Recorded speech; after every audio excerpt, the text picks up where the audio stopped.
Not the Chuddle. Chuddle. Surprise. I have a real soft spot for evil. Blood flying everywhere. Fuck good. I'm a big boy who doesn't get scared. Out of the mist and into the fog, it's Chuddle the Pod. Welcome, Living Dead Club members, to a brand new meeting of the Chuddle the Pod Horror Movie Club. Tonight, we gather to discuss 1968's Night of the Living Dead. My name's Bryan, and I'm, of course, joined by my beautiful co-occupants of the podcast, Sam. Sup? And Ross. Oh, hey. Thanks for joining me, boys. It's always a pleasure to have you chuddling along with me here tonight, and all of you club members as well. But before we claw our way out of our coffins, we must introduce our always amazing franchise friends, Cody and Sergio from the Horror Bandwagon. Hey. Glad to be here. Thanks for coming back, guys. I'm New ready franchise time. I'm ready to eat some brains. I just want to... Well, Flesh. all sorts of things. I mean, Delicious human they go for flesh. any of them. As you should be. We're gonna be flesh eaten for quite some time. And I am ready Yeah, to we be got- reanimated by some sort of 1960s logic. Ooh. You Like gotta perhaps have- some sort of space I mean, it's some of the dust? best. Space, yeah. It'll get you. Venus space dust. I'm ready. I actually don't even know the order of the movies yet. I have not looked at it. We have seen this movie, but I'm like, what is in the future? What is next? The beginning is easy. Dude. Okay. Oh, Because you got night, dawn, day. day. Yes. Then after that, they stop using time It of gets day weird. to address. So Fabulous. like evening of the living dead. There's no dusk of the Supper dead. of the living dead.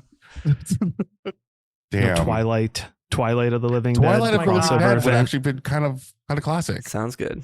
You never- Oh, it's and the other still ones are just possible. of the dead. They dropped the living after this one. Yeah, Okay. one of the creators wanted to take the Living Dead aspect, and one of them was going to take the of the dead aspect. Uh-oh. And Oh, we lost Ross. He's been having computer problems. He'll probably be in and out tonight. So if he's quiet, that's what's going on here. But anyway, let's get into all that other stuff on the back end. Just so you all don't forget, we like to keep it spoiler free up top, and we will certainly let you know when those spoilers drop. One of the big ones I want to say, and it was mainly meant for when Ross was here, is I know we're not going to talk about the 90s remake, Mhm. but not to mention any comparisons to the 90s remake in case you haven't seen it or anyone hasn't seen it, because it does change some things around. That's a great idea. You should definitely bring that back up. When he comes back. Yes. He'll probably just like come back right on and say something immediately about now about the 90s remake. Listen, that's good because we have not seen it, so we can't. I haven't either. We can't do anything. Perfect. And we're not covering it for this series, or we at least haven't said Don't anything plan like that. to, yeah. I do recommend to check it out. Maybe once you Tom guys get done with Savini this. directed it, right? Exactly. Oh, Tom really? Savini directs it. With Romero. Yeah. Oh, fuck yeah! It's fun. Last but certainly not least, we have a Patreon, and we got to shout out our beautiful coven of witches. Your sacrifice gives us life, and we thank your beautiful souls so much. You guys really keep the show going and moving along, and we can't thank you enough for that. Coven has bonus episodes over there. We got all sorts of we got a pretty big back catalog. I think it's like We over do. 1 billion episodes back over there That's now. correct, yeah. There's like There's still non-horror things movies. I find that I'm like, oh shit. Let me Mhm. press play while I'm working. We've covered movies that haven't been thought of. Exactly. The entire Chuddle catalog. Like, there's stuff on the main feed that's not even like that was on the main feed that we took off the main feed, Oh, but yeah. you have access to. That's true. It's not a Mandela effect. That exists. That did happen. Those episodes of Chuddle the Pod did happen. So maybe you were like, checked us out at one point early on, Yeah, 3 years fell ago. off. Then Came fell back. off, 3 and now years, you're yeah. back. Happy 3 years. Yeah. 3 Yeah, years, as of baby. recording. Yeah, we're right around there. That's fun. So patrons, we love you guys so much. 369, all those levels, so fine, and we appreciate every tier you guys join up for. Don't forget, I want to shout this out real quick as well, our Discord, because that's where the club is really hanging out too. That's where people who give us reviews, want to say any kind of thing about the movie, just want to have conversations with us, with other fans, with other club members, with other past guests of the show. Jump in there. Let's talk it up. All that shit's out of the way now. Let's get into this fucking movie.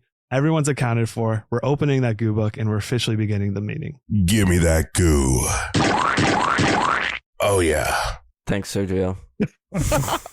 You know, it's so odd. I'm going to say something really foul. I just need to get it off my chest. Listening to that right now makes it feel like, you know how like the Pornhub logo is like doom, doom, doom. No. You're not familiar? Oh, okay. Well, that sounds like the opener of like some porn site. I'm about to watch something and it's like, give me that goo. Splat, splat to the screen. And now let's get to the good stuff. I mean, when Chuddle the Pod eventually opens goes its down that porn road. website. Okay, like, cool. Yeah. We'll Chuddle have that the as porn. the intro for all videos.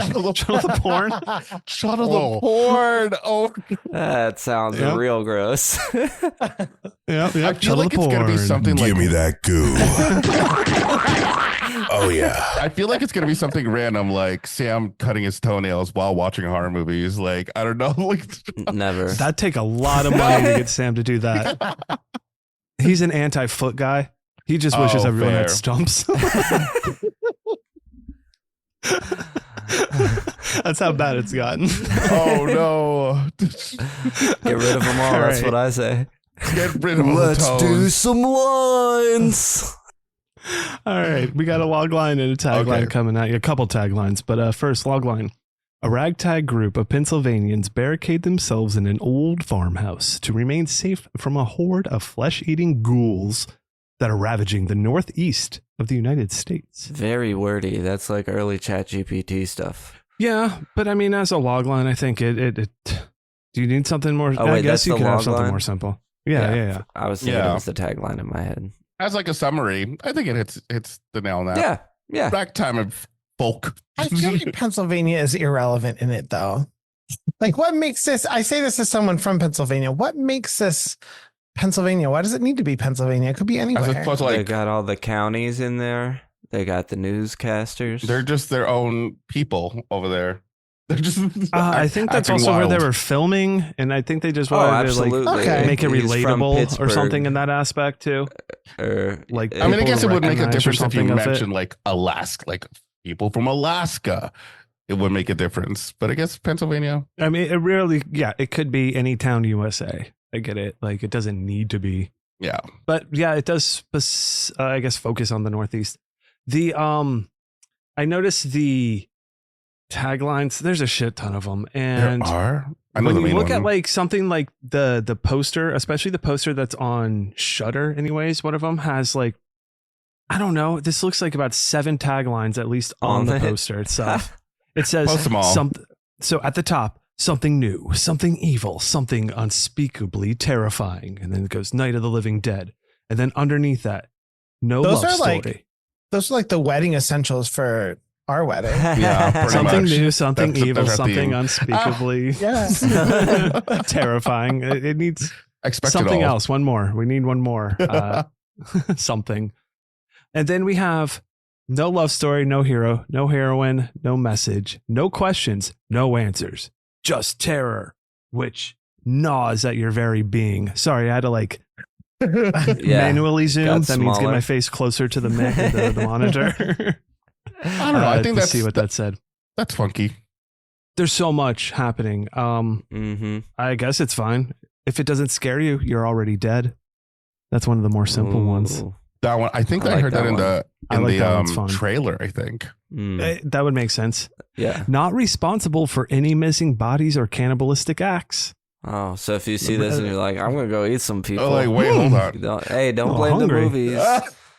Don't blame the I mean, movies. Don't some- make coming out. cannibals. Movies make cannibals more creative. I will say some of the things that they were chomping on did look kind of good. I was like, whoa, let me get some KFC right now. You want to chomp on some of that? There was one that did look like a chicken wing. That's all Yeah. I'm saying. There I'm was a just saying, chicken wing. Did I want a bucket? Maybe. Well, we'll get to what it was in a minute. See if you still want some. They Oh, keep no. coming back in a bloodthirsty lust for human flesh, and they won't stay dead. So a lot of them I feel like that kind of old 50s, 60s, like horror vibe to it. Like I feel like there's squiggly Like, lines you'll and never like be a the same swirl behind again. it coming. Yeah, exactly. Who made this one? If you don't know by wish now, you were never born. Who really were you when you left? You'll leave the theater thinking, "Who am I?" Be a better person. Anyways. how did I get here? Is this really my wife? Is this my house? And you'll ask yourself, who directed it? George A. Romero, and also wrote it along with John A. Russo, and starring Dwayne Jones as Ben, Judith O'Dea as Barbara. Sorry, Barbara. there was a As spelling Barbara. mistake, so it made me talk weird. That's the only time I've ever talked weird on this whole podcast. I Carl thought you were Arden just as Harry attempting to say Cooper. Barbara. You get one. Barbara. Exactly. I get one. Thank you. Damn it. I was. That's what it was. Yeah. Fuck. Yeah. Just roll with it, baby. Marilyn Eastman as Helen Cooper. It's still going to take him a second. Ross's video Yeah, we got some Ross has time. logged in. notification popped on. He's logged in. He's But we currently don't the know if living he's dead right recording. now. We don't know if he can hear us. He is pretty much the living dead. We Yeah. keep fucking shooting him down. He's coming back every time. Marilyn Eastman as Helen Cooper, Keith Wayne as Tom, Judith Ridley as Judy, and Kara Schoen is Karen Cooper.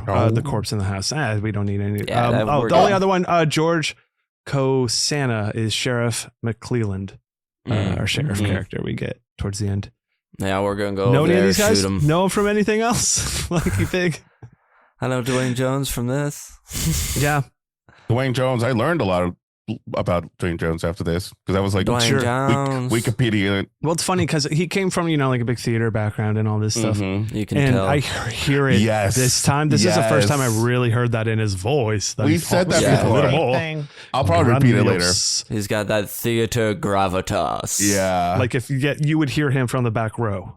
Absolutely. But I think Yeah. that's what made him perfect for this movie. Yeah, he's fucking excellent in it. But before any of that, we got to get to this.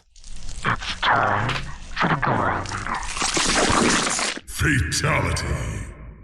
This one should be interesting, but basically Black on a and scale white of gore. 1 to 10, Psycho the Sadness, how gory is this film? Oh. We take our consistency and our intensity levels and add those up for our total.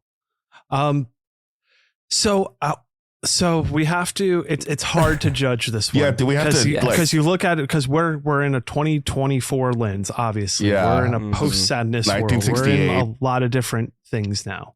And But it's yeah, low obviously- budget. Low budget, black and But white. even with that aspect, Mm-hmm. consistently, I think it's low. Yeah, I was thinking For like sure. a 1.5. I could be swayed to a 2, but somewhere in there. I would agree. In I that think- range. I agree with the 1.5 for consistency. I think that at some moment it starts to gear up a little bit more, but it has to get there. Right. Yeah, I was gonna Okay. say a 2 for the same reason. Okay. So somewhere in that range. Let's give it the 2 Yeah. for the sake of the argument. And then intensity, I think we can I want to lean not necessarily higher, but I feel like it's a tricky one. At the Yeah, time, because it's hard to judge, but it is. I mean, it's pretty gory. You see a lot of insides and whatnot.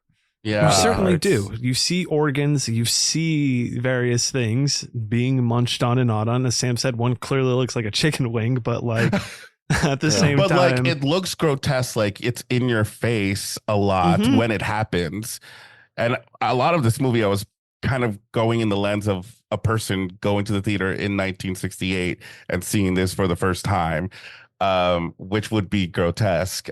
shocking. I'm going to do like a 2.5 because I do want to keep real to like the meter of like the sadness. And Sure. so I'm going to say 2.5, but I maybe want to give it 3, but I'm going to say 2.5. I'm gonna give it a 3. I feel because and my reasoning is that when we were done, we both said this feels a lot gorier than what I was expecting Yes. from a movie I'm of the getting time. a lot of international weather warnings. Sorry, guys.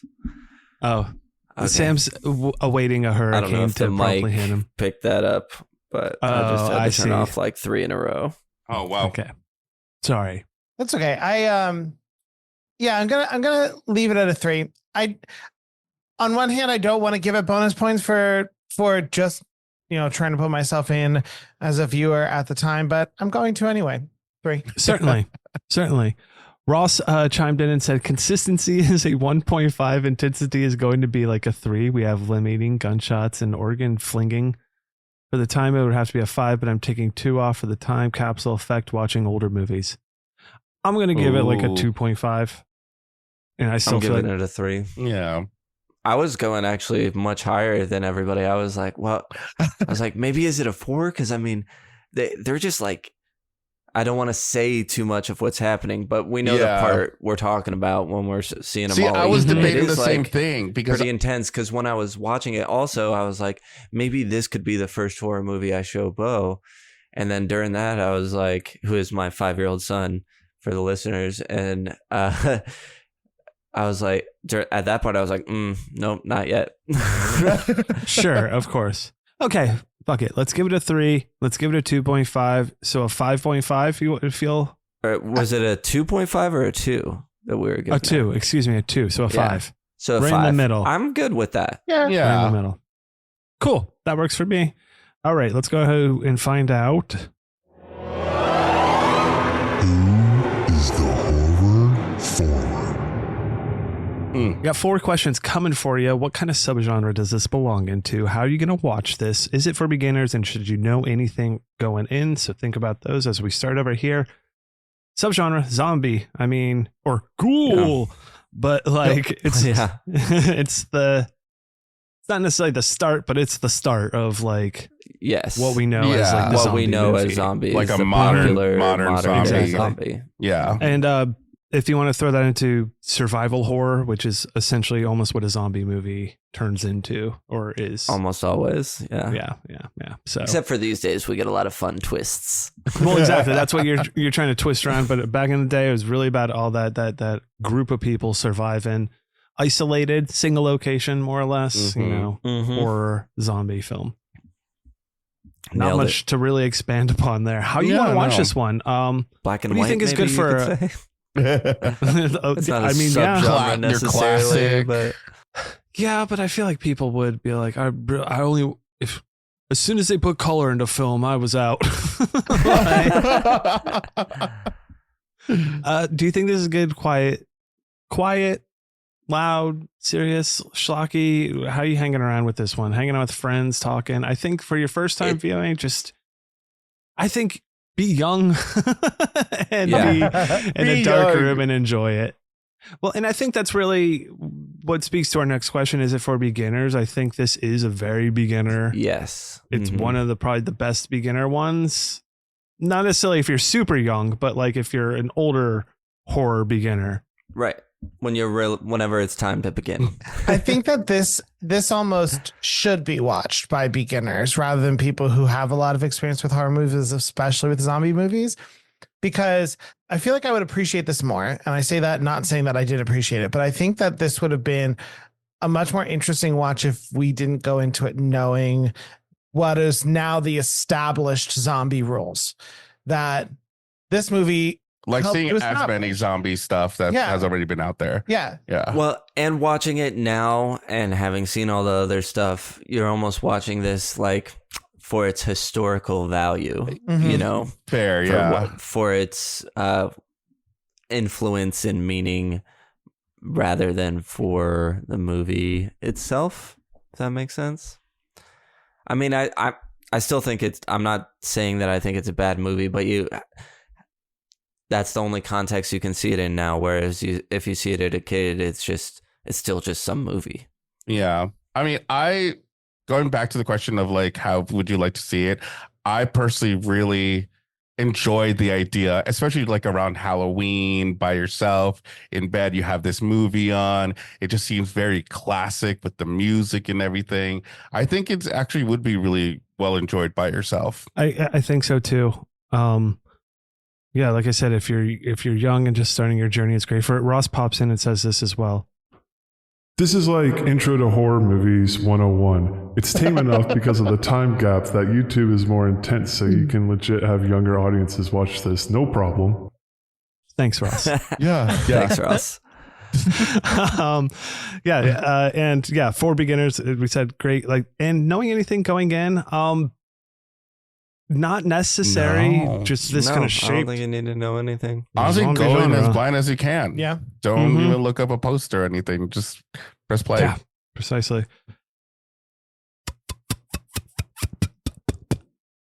It's the fapper. It's the fapper. Bryan is just giving us sweet kisses in the It's meantime. it's the Mothman sitting out our window. Thank you so much. What's our Mothman got? Anything? Ross's videos at least working. We'll see if he's is able to record. I'm at least recording on this end. Good. I'm starting Audacity now. Let's see how this goes. So any big kind of, I don't know, Warnings? trigger warnings on this? I mean, There is abuse against women. Yes. There is just There's a brief abuse against women. I guess in a broader scope, strong child death. hand. Yeah. Yeah. Yeah, but If black and white movies trigger you, this is not the movie for you. Yes. that's true. Mhm. Yeah. That's true. But it's hard. I mean, you'll clearly, because I don't know what I'm trying to say really. Oh, The scope of- Perfect. It's easy to I guess get the sense of time frame and like what the movie is like. I don't know, because of the black and white, it's old, it's a different time, and you can Time get I feel like era. it makes sense it out of it, feel so it doesn't older make than us it is, impactful. though. Yes. Well, I mean, how old is 68 at this point? How many years is that? Oh, math. I don't know. I didn't Well, know I'm if not anyone was thinking inherently good at about math and 60, just could do 70 it right years? away. I was going to say 50. Almost 60. Yeah, 58. Damn, that's a long 58 time. years. I don't know. No, Rosemary's 56. Baby came out the same year as this. Oh, wow. Really? Yeah. Wow. This, I don't know. Like the black really and white, derailed I'm it with saying my makes it feel non-thought. like it more of a 50s movie to me than a 60s. Sure. Or like a It early feels old. 60s. Yeah. Yeah, I it wanna makes it say, feel like- older than it is. I want to say maybe some like sensory stuff, like, but you don't really hear a lot of what's happening when stuff happens, but you do like see it being done. So maybe that triggers something in you. Yeah. I'm being It does. super If you- vague, but like, it's, If you don't like barbecue. there you go. Yeah. If you want to see people eat. Yeah. Eat. There you go. Yeah. You don't like mukbangs? Don't. Mm-mm. I mean, I don't want to do speak it. to anyone's triggers or anything like that, but they do feel a lot more, I guess, low, not on the It's totem on the pole. lower. Yeah. Yeah. Like they don't feel Not that, too that bad. bad. Well, I I feel like think it falls more among standard horror fare than Yeah. like Absolutely. domestic And- abuse. But I understand what you're trying to say, Which is Brian. not Is that like necessarily what it the is, but- level of, even if at the time this is like an independent movie, so even the practical effects and things like that could be triggering in other films, I feel is less triggering because of how indie this movie feels Yeah. and looks. You know what I mean? So it kind of creates a nice buffer on some of the things that normally with movies we cover, because they look astronomically more realistic, than it would be a lot more like, go. Yeah. This ain't gonna give you no fucking heavy, impactful Midsummer vibes. We'll say that. Yeah. There you go. Let's go. Just fucking. What's that, Tim? Nothing. I'm not sure where we were at while we said I want to give you heavy midsummer vibes. But Well, I mean, like the I think triggering that- things of like trauma that you feel in that Oh. movie versus like watching someone get slapped in Night of the Living Dead. It's not Right. very much. Yeah, that's what I was trying to say. Mhm. Got it. Let's just go ahead and get out of here. This is a weird place. Let's just Yeah. go on somewhere safer and better. Spoiler zone. Oh. Mm. Just a Safer nice, here. just a nice quiet drive in the country, going to a I cemetery. love this. You know, Mhm. We can finally say it. They eat people. there's cannibalism, undead cannibalism. The ghouls. The ghouls. It's funny because I mean, this is a weird tangent, but I have been playing a lot of Baldur's Gate, and there is, if you are playing as someone who can like raise the dead, there is a class of undead that you like create that are called ghouls. So I appreciated. I Yeah. just hit the microphone in my Yeah. face. I appreciated that. Ghouls are what they called people who like grave robbed. They called them ghouls. Well, Really? Oh, shoot.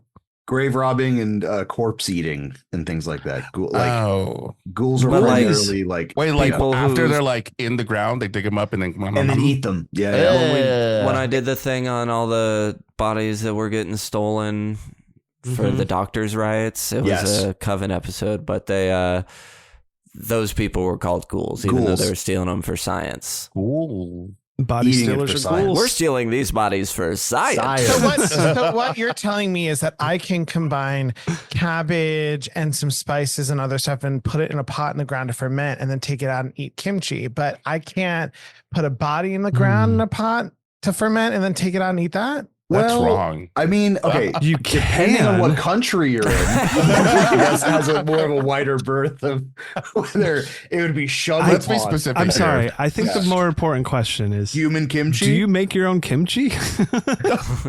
We Is do that not just- have, the recipe. That's amazing. If we you do not have a backyard in which to make kimchi. We don't. You They should will just call the use cops on us. the apartment land or something. Just Some dog is The there. local Somebody else's park. dog is just Yeah. like digging it up. Yeah, you and if have you to have do, some I kind want of some of that local kimchi. gore pit, Mhm. or like It's a local hell. kimchi pit. All right, let's get behind the scenes on this one and check out with IMDb behind the scenes. I can't wait. This was what I was looking forward to. I only grabbed a couple here. There's a lot. God damn There it. is a I'll leave lot, it. a lot. I grabbed what I found to be the most Yeah. interesting before it started to get a little repetitive and anything like that. So up top, it's a little wordy, but let's get it out of the way here. George A. Romero originally hired Tom Savini to do the makeup effects for this film.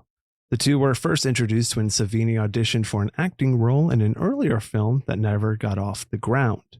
Romero, remembering that Savini was also a makeup artist, he brought his makeup portfolio to the audition, called Savini to the set of his horror movie. Savini was unable to do the effects because he was in the U.S. Army serving as a combat photographer in Vietnam.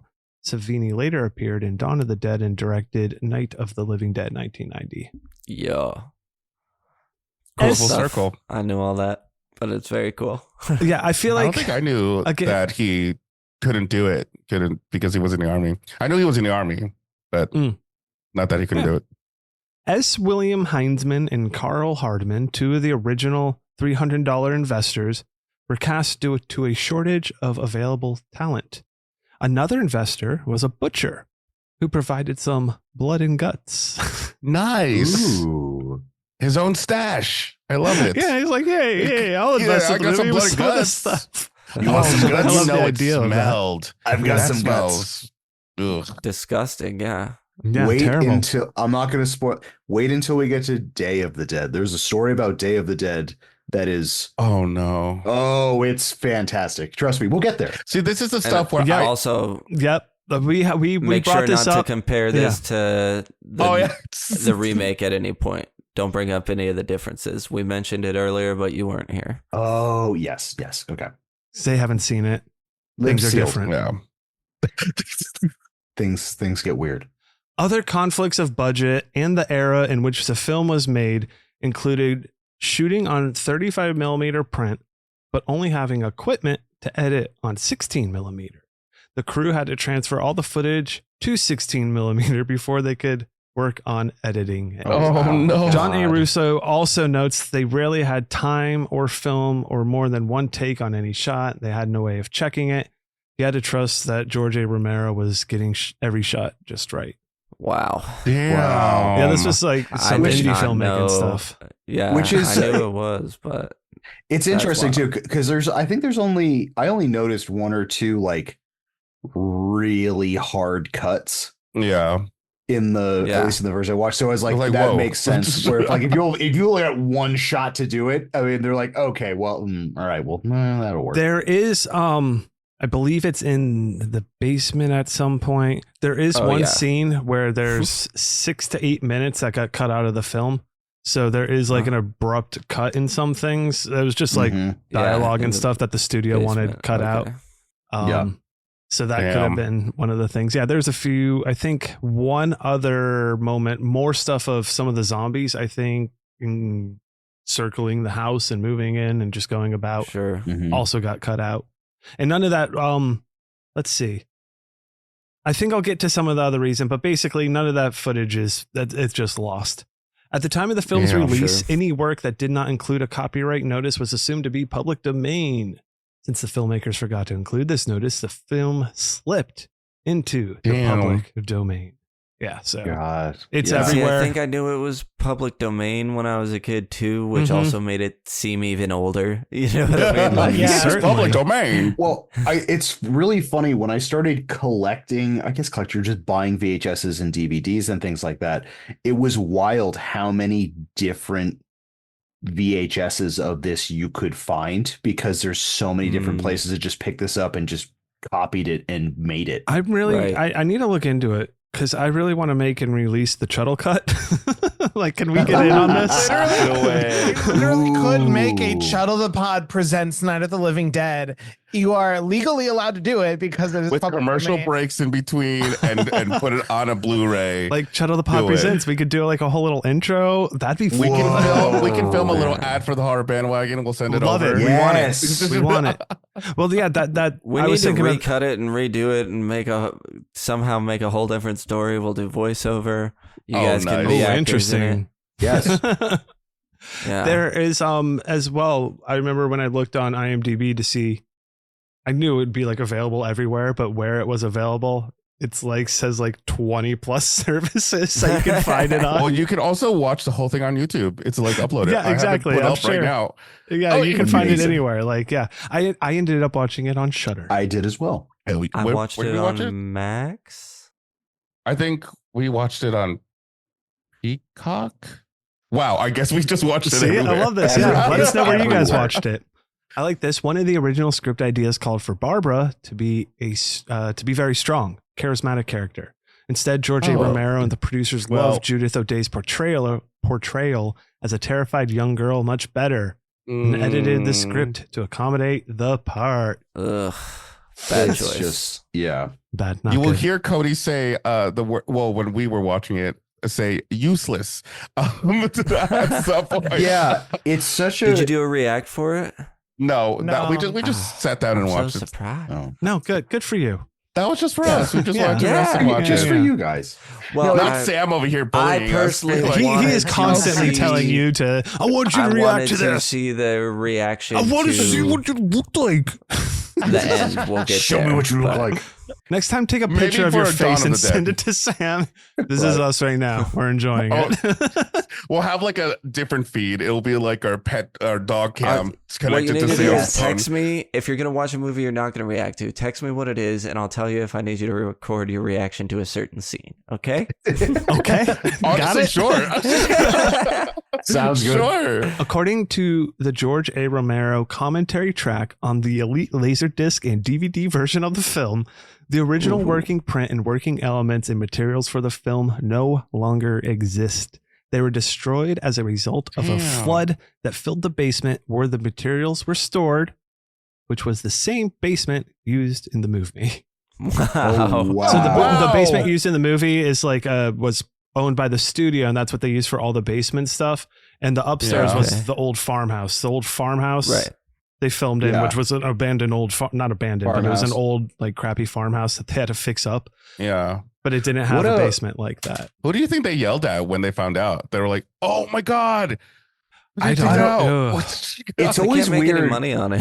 Yeah, right. Yeah, No, I but guess it's always weird when like places that you would, I don't know, what was the record company thing that like the fire destroyed like Oh yeah, it was thousands of masters Mhm. of Yes, I like remember really that. famous people's work, and then You they think didn't you'd tell have, them for like a year. redundancy. There's type one that happened like things. with the BBC or something like that. I know that happened over there because there's like a shit ton of Doctor Who episodes that are lost forever. because- that's Yeah. true. I knew that too. Yeah. Really? Mm, Oh like shit! classic Doctor Who. But there's also the famous Toy Story example of the woman who was out on maternity leave, and she was like, she had a version that she was editing, and it got like the original one that the studio had got all messed up, and so they had to take the one from this woman who was out on leave so they could finish Toy Story. Oh, wow. that's That's interesting. amazing. Didn't I that know, happen to one of the Friday movies too? I thought like part 7 I believe had it. like Like, a That lost happens. footage. Yeah. Oh, and they a store lot all of- this shit in in, a lot of places. So I mean, a lot of these old storage and like Because they had to go a back lot of and, the like, old film edit if it the just gore and wasn't stuff like that. Yeah, taken there's like a care of gore or cut. anything. Yeah. Yeah, Seven. I think we brought it up. Like Seven had a gore cut where it was like every death was like an extra minute long. Mm-hmm. Johnny Carson, I know Has a gore cut. a lot of his He's shows. got that gore cut. He's got a ton of lost episodes because for a long time they just started re-recording over like whatever You would they had record over the already- tapes. Yeah. Oh my god. because they were like, I mean, who cares? This is from 10 years ago. We'll just cycle Right. this back through. I hear the idea of lost media and still have hope that it's out there. Even though it's not, Right. but I'm like, maybe. I mean, maybe. Well, there's a fun Some fantasy world VHS we that could some hoarder create. has in a house somewhere that they recorded fucking everything from 1989 to 1995 on Nickelodeon or whatever. Like they might have some of that random Yeah. shit, but then like they fucking die and that collection just gets sent to the dump and then it is gone. So like it's fucking wild. Like how Oh, forever. you know, theoretically, I mean, if someone just goes and fucking Fight Clubs all the servers of the world, like the internet can stop holding data. Like, See, that's why I'm wondering if I still have. I really hope, because my dad collects things, but I used to record, like have those VHS things that record the TV, and I would a record VCR. movies. VCR. I know. I was in that time. I'm not young. But I used to have VCRs. You're like, oh, what do they what did are they those call things? those things? What do you record video cassettes on? You know those little Oh whirly my whirl God. things that recorded the Yeah. TV screen? Somebody who's in the Discord, back me up when you hear this, please. No, but I hope that they still have those, because I see YouTube videos of, and you've seen it with me, where they're like Nickelodeon in the 90s, and they have like a 5-hour Mhm. upload of someone With the just like who commercials and with the everything, commercials and yeah. everything. And I'm like, oh, everybody, please do it now. Record as much as you Please can. do that. Yeah. The character of Ben was originally written as an angry person. When Dwayne Jones was given the role, he expressed concerns that the character be rewritten to remove some of the anger, such as the scene where Ben hits Barbara, afraid of how it would be widely perceived in the United States at the time to see a black man acting in this way. Years later, George A. Romero lamented that he had not taken Jones's concerns more into consideration and thought that he was probably correct. He expressed that he wished he could speak with the late Jones again, asking him how he felt about the film's legendary status, and he believed Jones would just say, "Who knew?" and laugh. Oh, that was sweet. So Yeah. kind of whirlwind of a Because I thing know there, but the character, or he just cast, George Romero just cast Dwayne Jones because he was he liked him. the best actor for Yep. the part. Yeah. Yeah. Yeah. Like Yeah. it He's always wasn't said, yeah. written as a black character. So it makes sense that he was like, hey, listen, Mhm. since I am black, maybe we should. There make is me going to look a little unfortunately be better. a social commentary going on here. Like the implication is unfortunately. I mean, I know that wasn't their intent, but I do fortunately think it has sparked a lot of good debate around, you know, what it means and everything within the framework Sure. of this film. And Mhm. it was one of the first films to really feature a black lead. Oh, so- yeah. This is like Mhm. one of the first films in general to have a lead African American actor like this, and have a consistent I don't know. I mean, like as the main protagonist, and not just I mean- like protagonist throughout part of it and then the rest of it. Like it's amazing to have Ben through this Yeah. entire movie. And I Or know like that the like hero. I was just about to say, like, even though the tagline says there's no hero, He is. he is the hero of this movie, and having like the civil rights movement having just right there, like, Mhm. and then Yeah. he's the lead of the movie. So Groundbreaking. Oh, I totally. And I believe agree with it's- the way. Go on. Oh, sorry. I was going to say, I really do agree with the treatment of the character too, because like watching him, he is the most I mean, he gets angry, of course, of the Mhm. situation, but he is literally the most level-headed character in the entire Yes. I agree. shit show of like the peanut gallery this year. You know what I mean? So it's like, it's cool to like, I don't know. I think that added, because if he was angry the entire time, I feel like the movie would not have worked as well. You know what I mean? Like having some like shred of rationality makes the irrational characters and the stuff that happens around it that much more like aggravating, I guess would be the best way of putting that. But that's why I appreciate other characters where like there is a character who is angry and annoying, and that can take off the heat there too. So that was good. Dwayne Jones mentioned in his final interview that someone smashed a moth on set, and he thought it was a very unpleasant moment in an otherwise pleasant shoot. Whoa. I stand by it. I stand by it. I stand by him. I'm for it, dude. Stand by him. I love that. Justice for that moth. Judith O'Day had one theory about Barbara. Rather than viewing her as a screaming woman, O'Day theorizes that Barbara had to retreat into her own mind to cope with what was going on, but would eventually get over the trauma and help everyone. She does ultimately try to help as zombies are breaking into the house, and we'll talk about what happens then in a moment. Yeah. But whatever, we're spoilers. Who cares? It's so weird how they played like Barbara's catatonia in this, where it's like I feel like they should have just. It is because it's just like it just feels like lackadaisical. You know what I mean? Versus like. It's just have her spaced out. Just literally have her just like drooling in a corner somewhere. Pass me in a movie, I'll just stare off into the distance on a couch for 3/4 of it. I will do that. Playing with like the side, like was it doilies or whatever, like that whole thing where she's. I like that moment at least. That is her kind of lost in her own head, and not just those like, moments are like justified though. I do think that like for a certain amount of time, I totally get it. I'm like, right, yes, absolutely. But as like, it goes on, for like in movie time, like maybe an hour that passes where you're like still in shock. Okay. But like for as long as the movie was portraying her as just sitting there, like maybe we can just make the Chuddle the Pod feature. We can barber have cut. It's just her on the couch the whole time with our intrusive thoughts. Extended, it's like pop-up video almost, and it just like pops up like a bubble over her head. She's just like, did I leave the oven on? Does Johnny really have the keys? Shit. All right, that's enough trivia for now. Let's get into our history real quick. I couldn't tell. This is so ingrained. This is one of those that's so ingrained in my mind. I could not tell you my first viewing. It's always been there type of thing. I feel like it might have been one that I had seen probably maybe later in high school or something after I had experienced a little bit more horror. I may have even seen like Dawn or Day before I had seen, but I couldn't tell you. Because it could have been on in the background. TV as a kid, for sure. Like just on, one of the basic UPN things you could get with an antenna. Mm-hmm.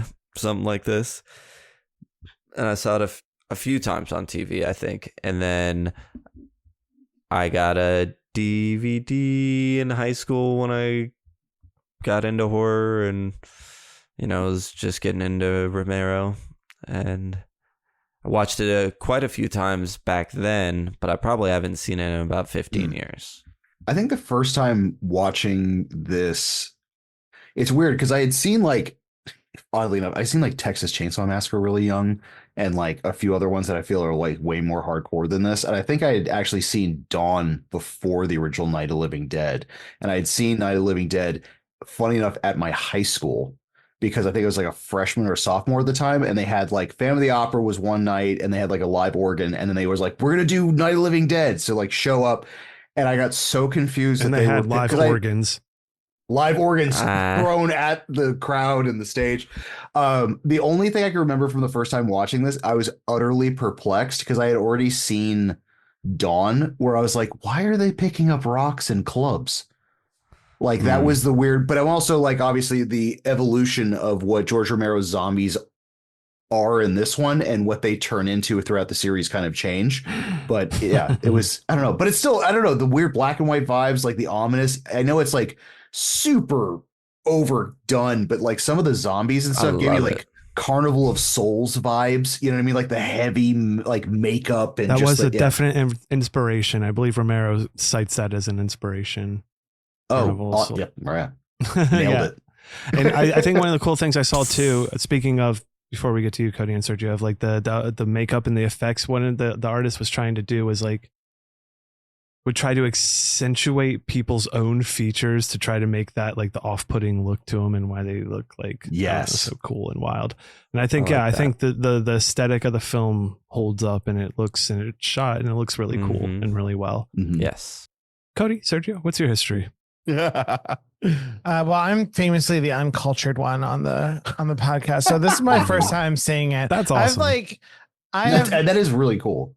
I have definitely like heard the like "we're coming to get you, Barbara." Like I've heard that before. I've seen it like in the background of other movies that we've watched like for the channel and for the podcast before that. But I had never sat down and watched this whole thing front to back. Same. Amazing. I have not seen it. I That feel like I surprises me. should have. I feel like I should have, but it's the same thing as Cody. Like I've heard references to it. I've seen it on people's like lists of like their favorite movies, or just in documentaries when they talk about horror and stuff like that. Like Influential movies, yeah, like I've seen it talked about, but not actually sat down and watched it. So I was very surprised at how much I was like on board with it, because I was like, oh shoot, okay, surprised me. No wonder it's like influential and important. That's awesome. Oh, totally. I'm excited to hear your guys' thoughts. And with that, let's just go ahead and get into this movie here. My notes are not super, but condensed down for this one. And as we know, feel free to jump in with anything you guys got. Movie opens up with siblings Johnny and Barbara driving to rural Pennsylvania to visit their father's grave, the cemetery they're going out to check out. This sets up two characters right away. We get a lot of like kind of like these, shots of them driving, just like building the mood and all that good stuff. I know this cemetery, they specifically filmed in this cemetery because it was out of the way and like surrounded by woods, so that they wouldn't draw any attention or get caught by anyone filming. Yes. So they didn't filming in a graveyard. Yeah, exactly. I think a lot of the gonzo aspects of like doing an independent film like this plays so well to the actual narrative of the movie, where it's like in a lot of independent movies, you're in these isolated areas because like it's just like, I don't know, having a cemetery by like the woods and things like that. It's like you're not trying to pay for a bunch of actors. You're not trying to interrupt a lot of things. You're not having permits to do shit.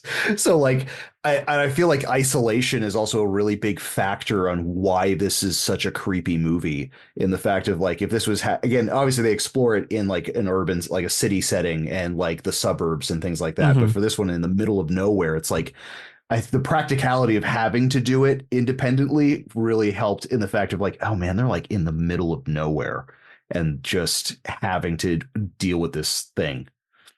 I also kind of like how intimate it is. I think that adds to the charm of, because we're just, parts of it just feel so closed and just like in it, like there's parts of the scenes where I can tell that someone's yelled action and they're starting to walk down the, but I feel like that's the charm to this movie. I don't think it took me too much out of it while watching. Oh, totally. I think to speak to, you can tell it's an independent film, but I will say, I do feel like every shot there's thought behind what they're shooting. And I feel like it is shot very well and it doesn't feel independent. I've watched a lot of, I hate shitting on independent films so publicly, yes, but I've watched plenty of independent films that don't look nearly as good as something like this shot. And obviously, they had a budget to shoot on, and there's a lot of stuff.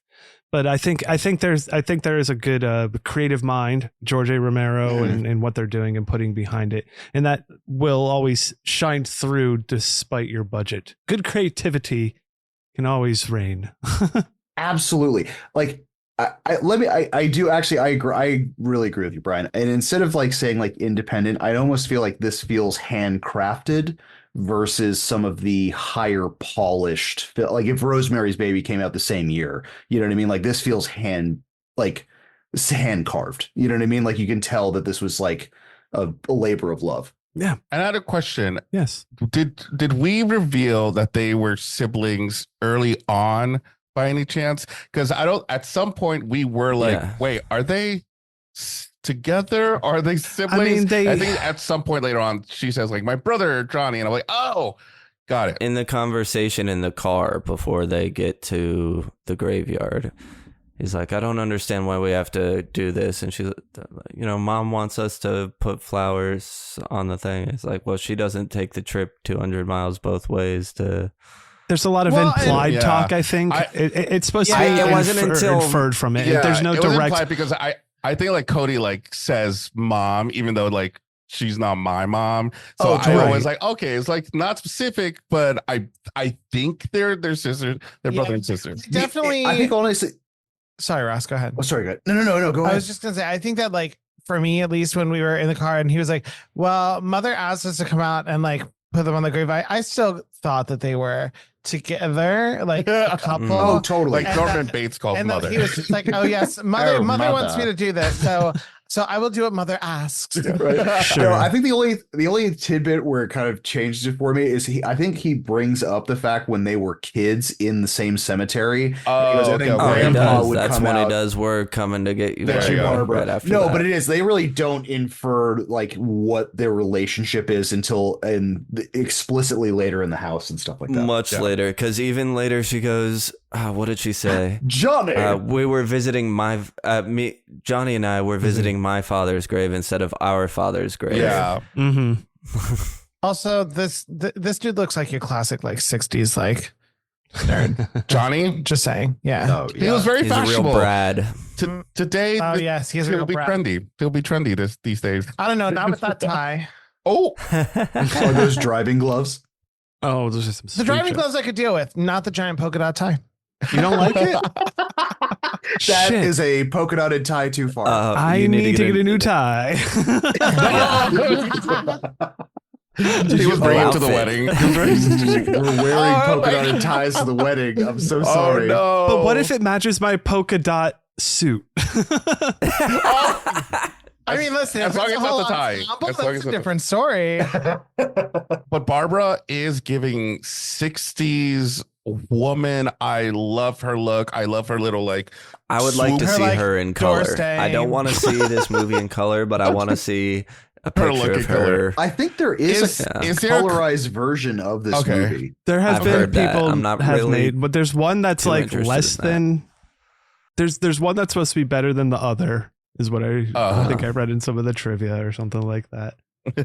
This does lead to our story of Johnny telling, about the creepy, I don't know, people coming to get you. The story Grandpa told or whatever he would say. Mhm. Well, she was always scared of the graveyard. He was like, "Oh, you still are, aren't you?" Mm-hmm. And that's when he Now she starts has a reason. messing with her. Poking the bear. Oh, they're coming Yeah, to get they you, see that guy. Barbara.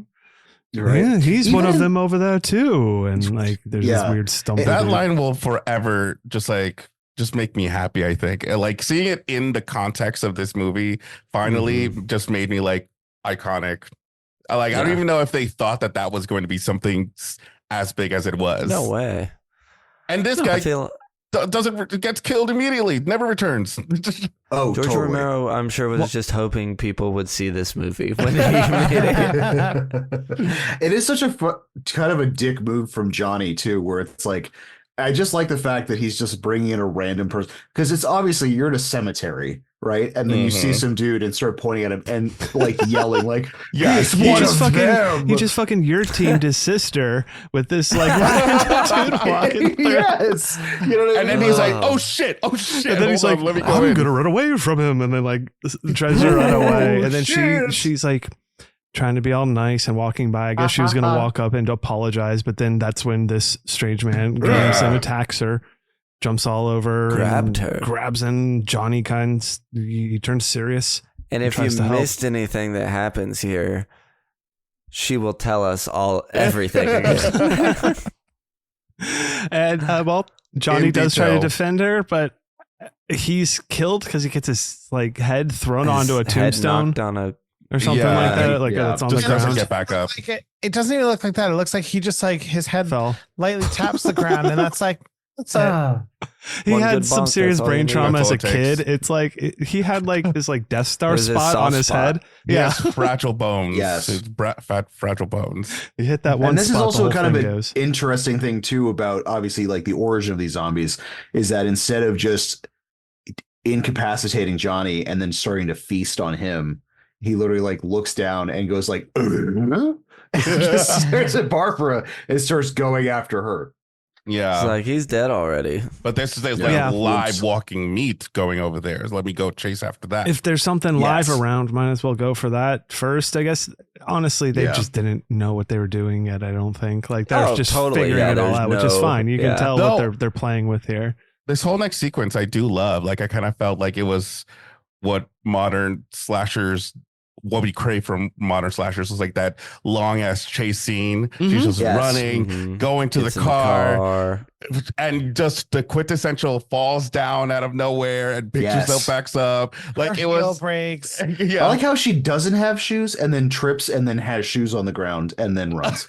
Well, this also this establishes, this does something with one of the zombie tropes here. And she gets into her car and the zombie tries to bang Picks on the up a thing, rock. goes, Mhm. grabs a rock and then uses Rock. that to break through, which Totally. is I Zombies don't know using if I tools. like Yeah. or dislike the zombies using tools thing, because these are sometimes very smart and sometimes very dumb zombies. Mhm. And precisely. I would like some consistency. Well, they got some space dust in their brain that, you know. clears It's out from not time to space time. doesn't dust. always work It's right. Radiation. It's radiation. It's radiation. Oh, yeah, Actually, yeah. you know, But the that- government that could, says space dust. that could be the argument made, is that the concentrated amount of radiation that starts this thing causes higher brain function in the OG Oh. zombies. So they're actually using tools and stuff. And as the radiation dissipates, obviously it's still around, but like the longer like the radiation, better radiate, the more dumber radiated they you get. are. yeah. The more radiated So- are dumber. No, the more rated are smarter. Smarter. So like this is like OG one that just hits the planet, and then when it's on for a while, once you get into the sequels, it's like mellowed out a little more. I feel like sorry. But they get smart. I mean, it goes all Well, I feel like what they're trying to go It goes up for and down. is, I don't know. Yeah, it's supposed to make you essentially, I don't know, before caveman dumb, but with the ability to like learn from that point on. crude. yes, Crude. totally. An initial fear of fire or danger or stuff, like just like this very basic Yeah. functions and food. Sort and of with Frankenstein-esque. food. Yeah. Yeah, And like, you know? Yeah. mhm. Totally. And what's kind of nice too is that them using tools and stuff like that does kind of give this like confusion of like what they actually are until the reveal on the radio and the TV. Mhm. Mm-hmm. They're like revived criminal brains. Oh, it's just a sea of Abby normals.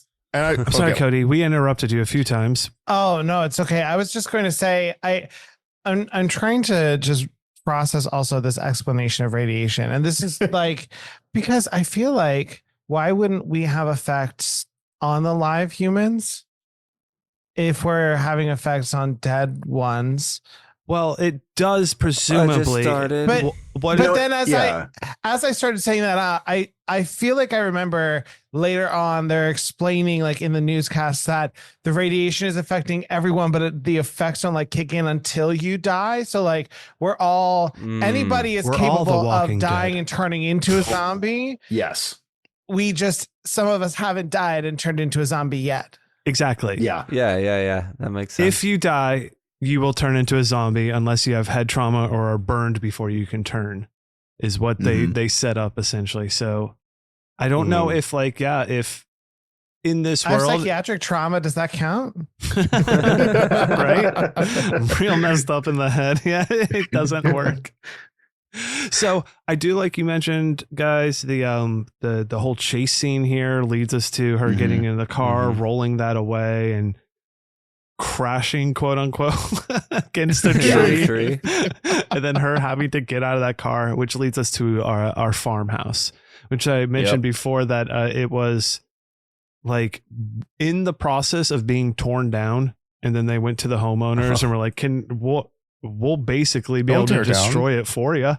Can we use it? Yeah. And so, but they had to go in and like clean up a bunch of shit and like Make it nice redo some again, stuff. yeah. The first thing they wanted to do was put in a kitchen. Romero's like, it was Romero Russo. One of them was like, we got to have a kitchen in there for, got to eat and at least be civilized while we're working out here.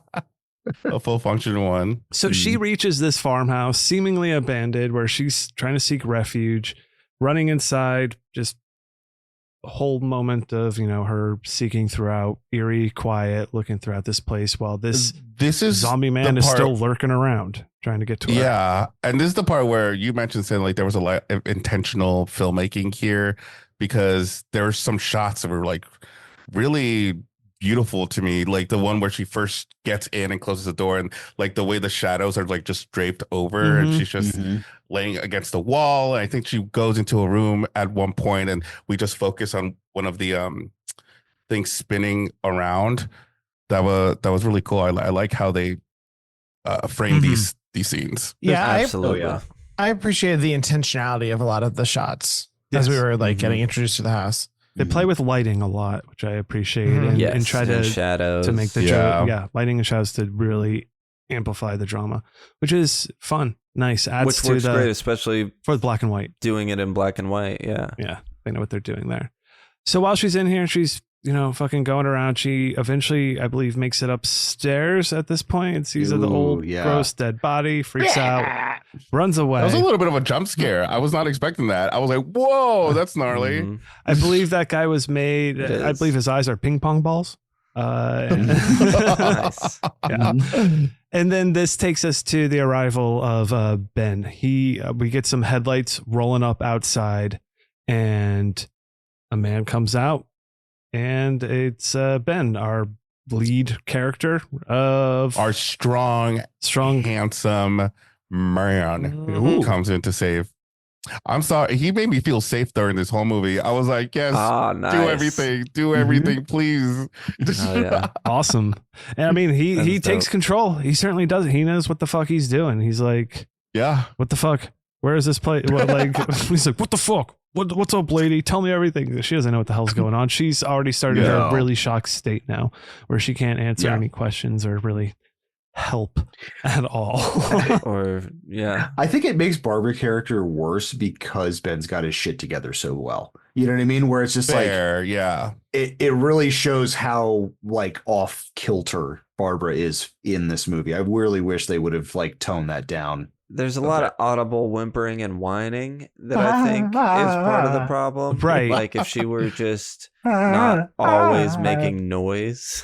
Like actually more catatonic or whatever, exactly. Not being like whimpering. Hysterical. There were moments where like I think that not bothered me, but it was just funny because he would ask her questions and she would still say nothing, and he would keep the conversation going, but she would still not like respond. And I'm like, oh, God, respond at least. Say something. This is why we need the Chuddle cut with internal monologue. Yes. All right. So who wants? Barbara is stunned. Who wants to play her inner monologue? We gotta like. Cast. I totally will. Okay, I love it. You got it. I love it. Perfect. Sold on it. You're cast, you're hired, whatever it is.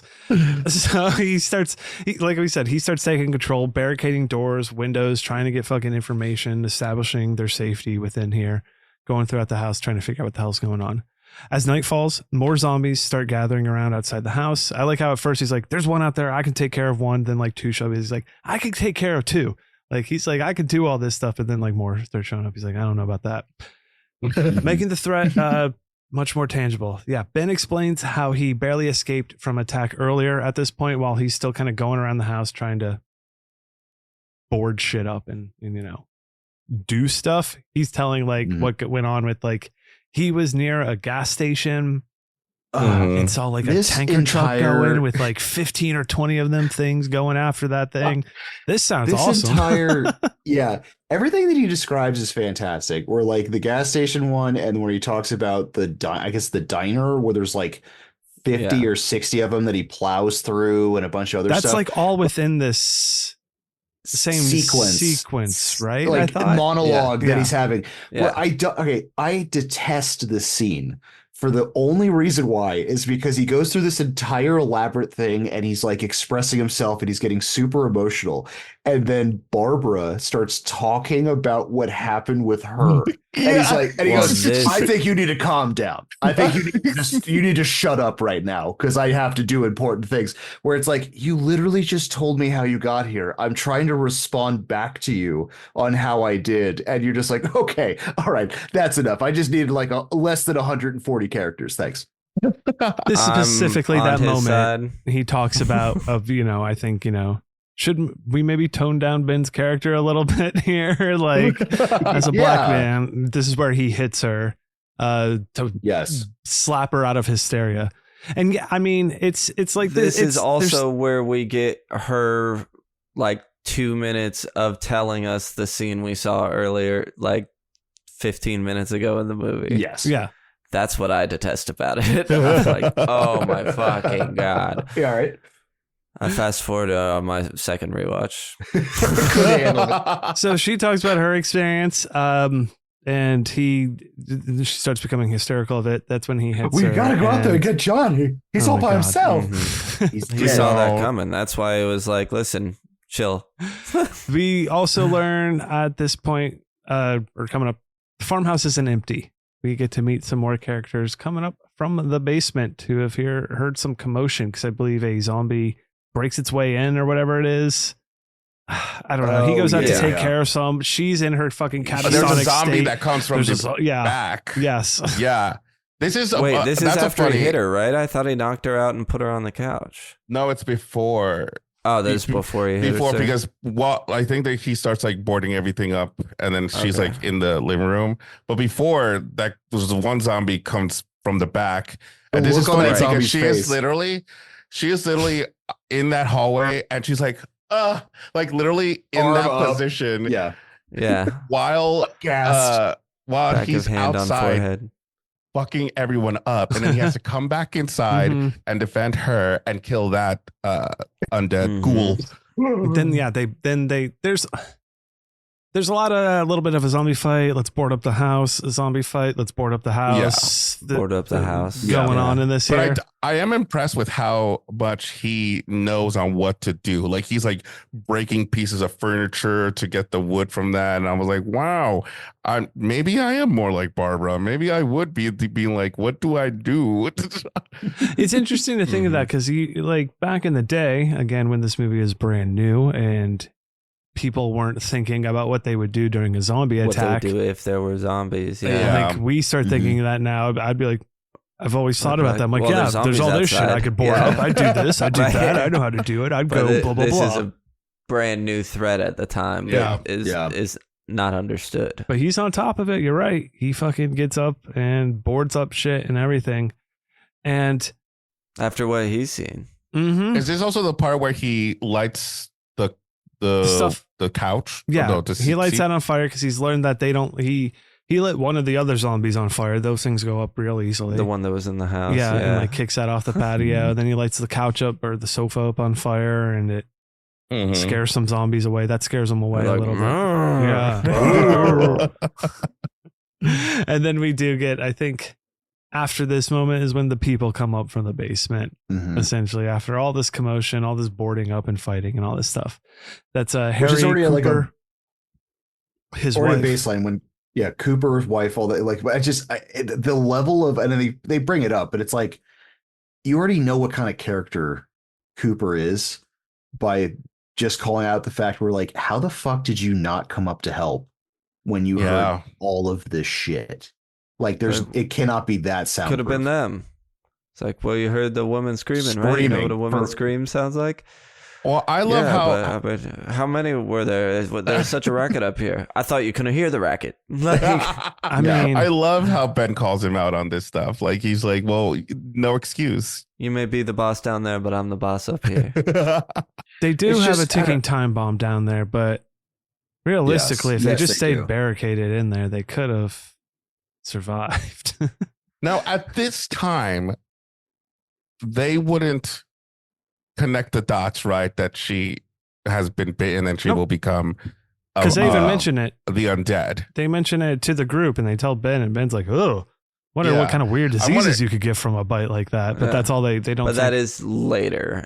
I wonder if, yeah. like, on our 1968 mind, we would not pick up on that, or because we know everything I about probably zombies. wouldn't. Yeah, right. Yeah. Okay. It's probably like addressing it, but when she starts taking a turn for the worse and like has a fever and is unresponsive and things like that, I feel even logically you'd be like, okay, I don't She's So it's like the something bite might just happen. infects you and kills you because you're gonna come back no matter how you die. Yeah. Yeah. Right. And this is one of the reasons why I said at the beginning that like I think that this would almost be better watching it without any background knowledge of like current zombie lore. Zombie lore. Yes. Oh yeah, because then Because, that like, little we hear, thing we hear would be. Bryan, we're like, oh, she's gonna turn. Like, obviously, it's Yeah. gonna happen. And Right. Mhm. but like, I think back then we wouldn't have had that immediate assumption.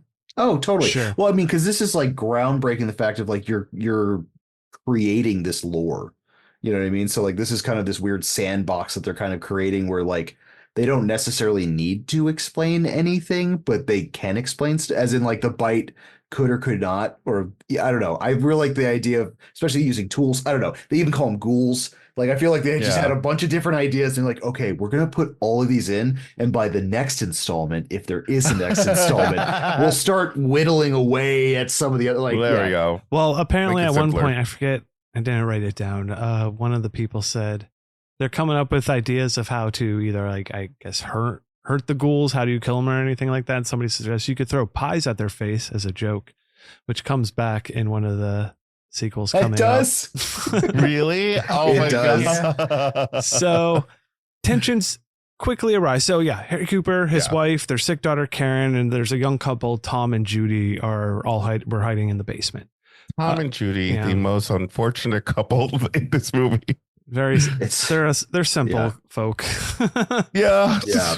They don't it's understand really interesting. gasoline logic or Ben has to deal with so many different levels of incompetency. Where it's For like, sure. like it's so.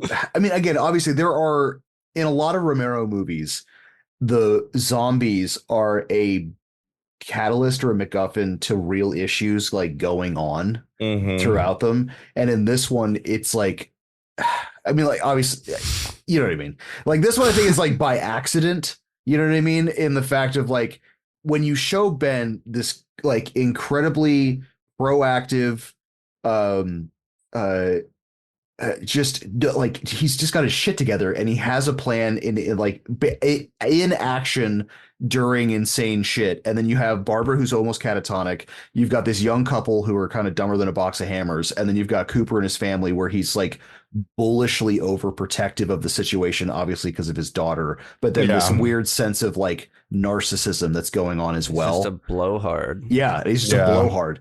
Where it's just like it's just an entire rogue gallery where Ben's like, I'm surrounded by. It's like the Spaceballs thing. Like I'm surrounded by assholes. I knew it. I'm surrounded by assholes. But I do like how his wife, once he like says, "Oh, fuck it, I'll enclose ourselves without you. You could stay out there." And I think the Tom asked for his wife to go out, and she's like, "Thank God." Secretly, I guess she doesn't say it out loud, but then his wife agrees with like, "Why aren't we going up there? Why I don't want to be cooped up in this basement." He goes, yeah, I heard it on the radio. And she's like, they have a radio Oh, up yeah, they here have and a you locked radio? us down here? Brian, you're muted. Can't hear You're you. muted. Shut up. So they're fighting. Yes. Harry wants everyone. He's like, we should barricade ourselves in the basement. It's safer down there. Ben's like, upstairs is the idea, the place to be. We'll fortify Mhm. it. Tom kind of agrees with that and brings Judy up and is like, we're going to stay up here. Well, Says there's an exit if we need to get out. I'm like, yeah, exactly. yeah, you're not wrong. You can't be They've trapped. But counterpoint, the folks in the basement should also have half the food because some amount of food. I mean, they got a dying kid. Then there's only 2 adults in there. They don't need all Yeah. of it. and luckily she will soon have all the food that she needs. Exactly. She'll be fine down there. So they don't need any food. They're fine. I feel like she's wasted in a sense. We'll get there. But the daughter. Okay. Harry's yeah. So they're fighting. They go downstairs. Other group stays up for a little bit after they've, I think, fortified the house again a little bit more fortifying, more Mhm. conflict. This is really building on like the zombies as a way to build struggle within a group of people. Like the group Yes. of people and the Mhm. internal conflicts going on between all of them is really the what's going The on power here. struggle. Yeah. And after all this does bring us to our radio and TV broadcast where we learn all about the dead are rising. Possibly, it's just theorized due to some unexplained radiation from a returning space probe that was blown up or something like It was that. blown up by NASA, but they won't explain why. There's a lot of exposition from these fucking broadcasts. Is this the part where they interview them right outside of like the NASA meeting with like the Maybe. At first, it's just that guy with the glasses, and then another one is that. Yeah. I don't know if it's at the same time. This is the I interview love with that this. part with those two guys just going back and forth. Like, don't say that. I'm gonna say it because it's true. Yes.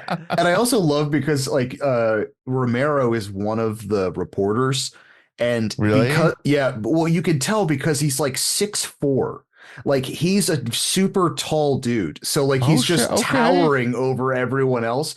And it took me until like 10 times watching this movie to realize it was Romero. Like I can hear his voice now, but I was like, what? I was like, this is amazing. Cause you only see the back of his head, but he's also like a fucking jolly green giant in comparison to everybody else in the scene. Aren't some of the newscasters, or maybe the main newscaster, I don't know, an actual newscaster in like the Pittsburgh area or something? Did you? I'm pretty come across sure. that, Brian. Something Yeah. like that. Yeah. Well, I know on some, or may have been in that area. I know there's one, might have been in New York, somewhere during the news segments when they aired it on TV, had to put like dramatization or put something like this is not a real that's newscast cool. on there. That's Yes. cool. I think it's Pittsburgh because I know he's from there and a lot was done there. But I think it might have been Greg Nicotero. I was listening to an interview, and he is from like that exact area and grew up knowing people who like worked on Night of the Living Dead and stuff. But part of why he loved the movie so much was it was like he knew the areas that it was shot at because it was like in his Right. town, and the newscasters were like his newscasters, and I was Oh, like, wow. whoa, that must have been really cool. Like, Mhm. Yeah. Within these broadcasts, the government also suggests that the only way to kill zombies is by destroying the brain. And we get the whole shoot him in the head, essentially, zombie trope. This does Mhm. hold true and Destroy starts the here, brain. which is great. So that's one of the things that definitely sticks around. And we start our group, and Ben starts really devising an escape plan of sorts because that is probably the smartest move. And I mean, you really look at these zombies as well. We'll talk about it. And- I think you can escape Yeah. these zombies pretty easily. I don't think they needed Totally. the car that badly. Yeah. No, And no. Like, well, you could've except maybe to walked. get, because they're trying to go to a specific area, right? Like the it's, civil yeah, defense has miles set up these away. places. Yeah. They're like, yeah. So it's just a long distance to Also, travel. it is just an amazing take back when you watch the newscasting thing where it's like, you know, when we told you to stay in your house and lock the doors. Just kidding. Everyone needs to get the fuck out of their house. Open go. Well, got to go. I thought something bad was coming with that on my first rewatch of this, because I was like, he's like, remember when I said that? And I was like, uh-oh, like staying inside's gonna get you dead. But he's like, we have safe places for you to go now. I was like, Yeah. oh, okay, makes sense. Perfect. Not like, turns out that's the best way to die. Mhm. And these safe places are seemingly safe. This seems to also be like, this isn't our modern zombie movie where that place would be fucked. They'd get there, it'd be fucked, everything's Right. overrun. Yeah, Yes. Yeah, like, always happens. Because when they do that interview you talked about, Ross, walking down the street, they're clear wherever they are is fine. yeah. Um, A lot of places, they have a relatively good handle on the which is probably what would happen. Well, for these, it's hard to zombies, say it in a seems post-COVID correct. world, but like, Yeah. it doesn't seem like a zombie apocalypse. It seems very easily preventable, and like Mhm. So within I- these zombies, the zombie world. Absolutely. And actually, I think it's not until, and I'm not, no spoilers, but I think they actually address that actual issue in Diary. Because, like, Oh. because they asked that logical question. It's like, well, if all these things, like, wouldn't this just be easily fucking contained within a few days if that happened. And it's not until, I don't know, was it fifth install, fifth? I don't know. They kind of bring that up. But I think it's fifth. Because land is fourth, right? okay. Yeah. And then survival. Yeah, I mean, if you're technically living in a world where, let's say, everyone and everything is always infected or irradiated or whatever it is that causes you, like, you have to, that's almost, it could turn into a Fido world. If you haven't seen Fido, it's like this kind of this zombie movie world where. Watch it, listen to our episode. Yeah, exactly. It's a good one. Where good movie. They're living in like the aftermath, but they're living within a world like that where zombies are a part of it. Or like Zombies, the like musical Disney movie for kids. That one's over my head. Yeah, wait, there is? Oh yeah, there's like 3 of them now. We just put on the first one for the kids the other day. And it's like Zombie Town, and like we live on the outside and we're just now getting into schools where like normal humans go and they treat us like crap. Oh, the girl it's like a Romeo and Juliet thing as well. Yeah. And zombies and humans unite. I saw like the first 20 minutes. She's like, is it zombies always being harassed by humans like this? I was like, oh my god. For a second, Sam, I thought you were just pitching a show to us. This is real? Okay, I gotta check it out. Yeah, it's all very thinly veiled metaphor and a musical. Oh, nice. It's a musical. So they've devised a plan, and that's to escape by filling up Ben's truck with a little gas pump that's out back or whatever around the farmhouse. All you gotta do is put gas in the truck. That's all you gotta do. That's it. That's simple instructions. The pump is locked. They need a key, but they found some keys, so they think they can get this done.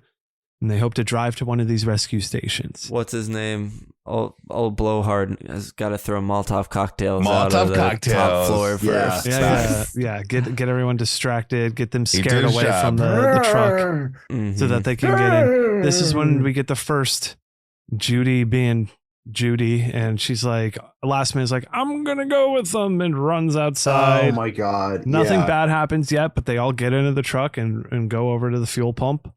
I like how Ben literally goes like, hey, if you're gonna go, just fucking go. Right? Like, don't. What are you doing? Like, don't just stand here now. Get in the truck. This is literally like a series of unfortunate events. Like this. Yeah. Damn. This is a series of preventable events. And I had hope for Tom and Judy. I was like, you know what? You were on our side from like the beginning a little bit. You know, Tom was definitely on Ben's side the whole time. I think he's been pro Ben and ready to do this, but he's a follower. He was following the Blowhard. Now he's found a better leader, so he's following him. Nothing wrong with that. Yeah. Followers for all your leaders. The plan quickly goes wrong as Tom and Judy are so they get to the gas pump.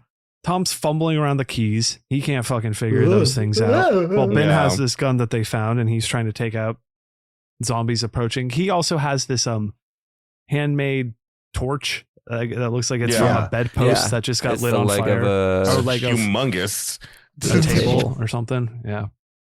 So he's using that to fend off zombies. He puts that down so that he can hold his gun to shoot. And then Tom's being an idiot, not able to unlock this thing. So then he just goes over and shoots it, which they could have done a lot earlier. Absolutely. As soon as they got the gun, and we don't need to find the key. If you got the balls, just shoot a gas thing. Like, just do it. Just go ahead. Just fully commit. Yeah. Well, we get it off. That's all they needed, and Tom and his fucking brilliance. Jitterbug. Now watching it now, all I get is jitterbug. Totally. He just fucking flings the gasoline around right onto the open flame. He legit goes like this. Freak accident gasoline fights. Who starts pouring the gas before you put it? Maybe that's why they had attendants. I mean, in his defense, he was only half listening to the news earlier, and he heard just cover in gas and light on fire, and I just got to do it to everything. I put my car on fire. They won't attack the car. Yeah, exactly. So in his wisdom, decides that I need to get into the car They got to get away from the gas pump because that's going to blow up. Whereas Ben just grabbed a blanket and is like putting out the fire that would. But then they do zoom off. They zoom off. Car on fire. And then eventually Tom's like, well, maybe I should get out of here. He stops the car. They get out. Yeah. Oh, but poor Judy, her jacket's stuck on something. Take the jacket off. Just take the jacket off. I don't think she would have had enough time. They should have been out. No. They should have been. She should have been out of that car. He should have never gone in. There's a lot of things that should have happened differently here, but they blow up. They're done. Yeah. They cooked. I can see this in 1968 being like a very suspenseful, stressful like moment, but like right now I'm just like, oh no, sweetie, no. Well, there's so many interesting deaths in this movie, I guess, in comparison to things that are in or around this time, where it's like there's so many. I don't know. In a lot of respects, like there's usually like the puppy in the movie. You know what I mean? Where you're like, okay, the puppy's going to die. You know what I mean? But like this one was like everybody in a certain aspect was the puppy. And they literally had a wounded, small girl in a basement too, where you're just like, oh, wow, everybody's up on the slab. Yeah. I mean, it kind of like feels like every character, they were in charge of their own demise. Yes. A little bit. Like they were the cause of their own demise, except for Ben. Yeah. It's like their demise was in them all along. Oh shit! Oh shit! When the zombies are The eating, friends we made along the way. yep. When the zombies are eating the bodies in the burnout truck, and we get a big feasting scene after this. This is when we get all the gross. They're actually Like eating an arm. They eat them. Yeah. Ooh. One of them, or a couple of them, are eating a roast ham covered in chocolate sauce. So all of the Covered in blood. chocolate ham? This is chocolate sauce blood. We're still. All the blood is chocolate Nice. sauce. Yeah. The filmmakers joked that it was Nice. so nausea-inducing that it was almost a waste of time putting the makeup on the zombies, as they ended up looking pale and sick anyway. Like, I gotta eat this ham So you covered want to in go and chocolate eat all sauce. that stuff again? There you I go. don't know. Oh, the one lady is this? Yeah, it must be eats the bug. Well, They make them eat the bugs.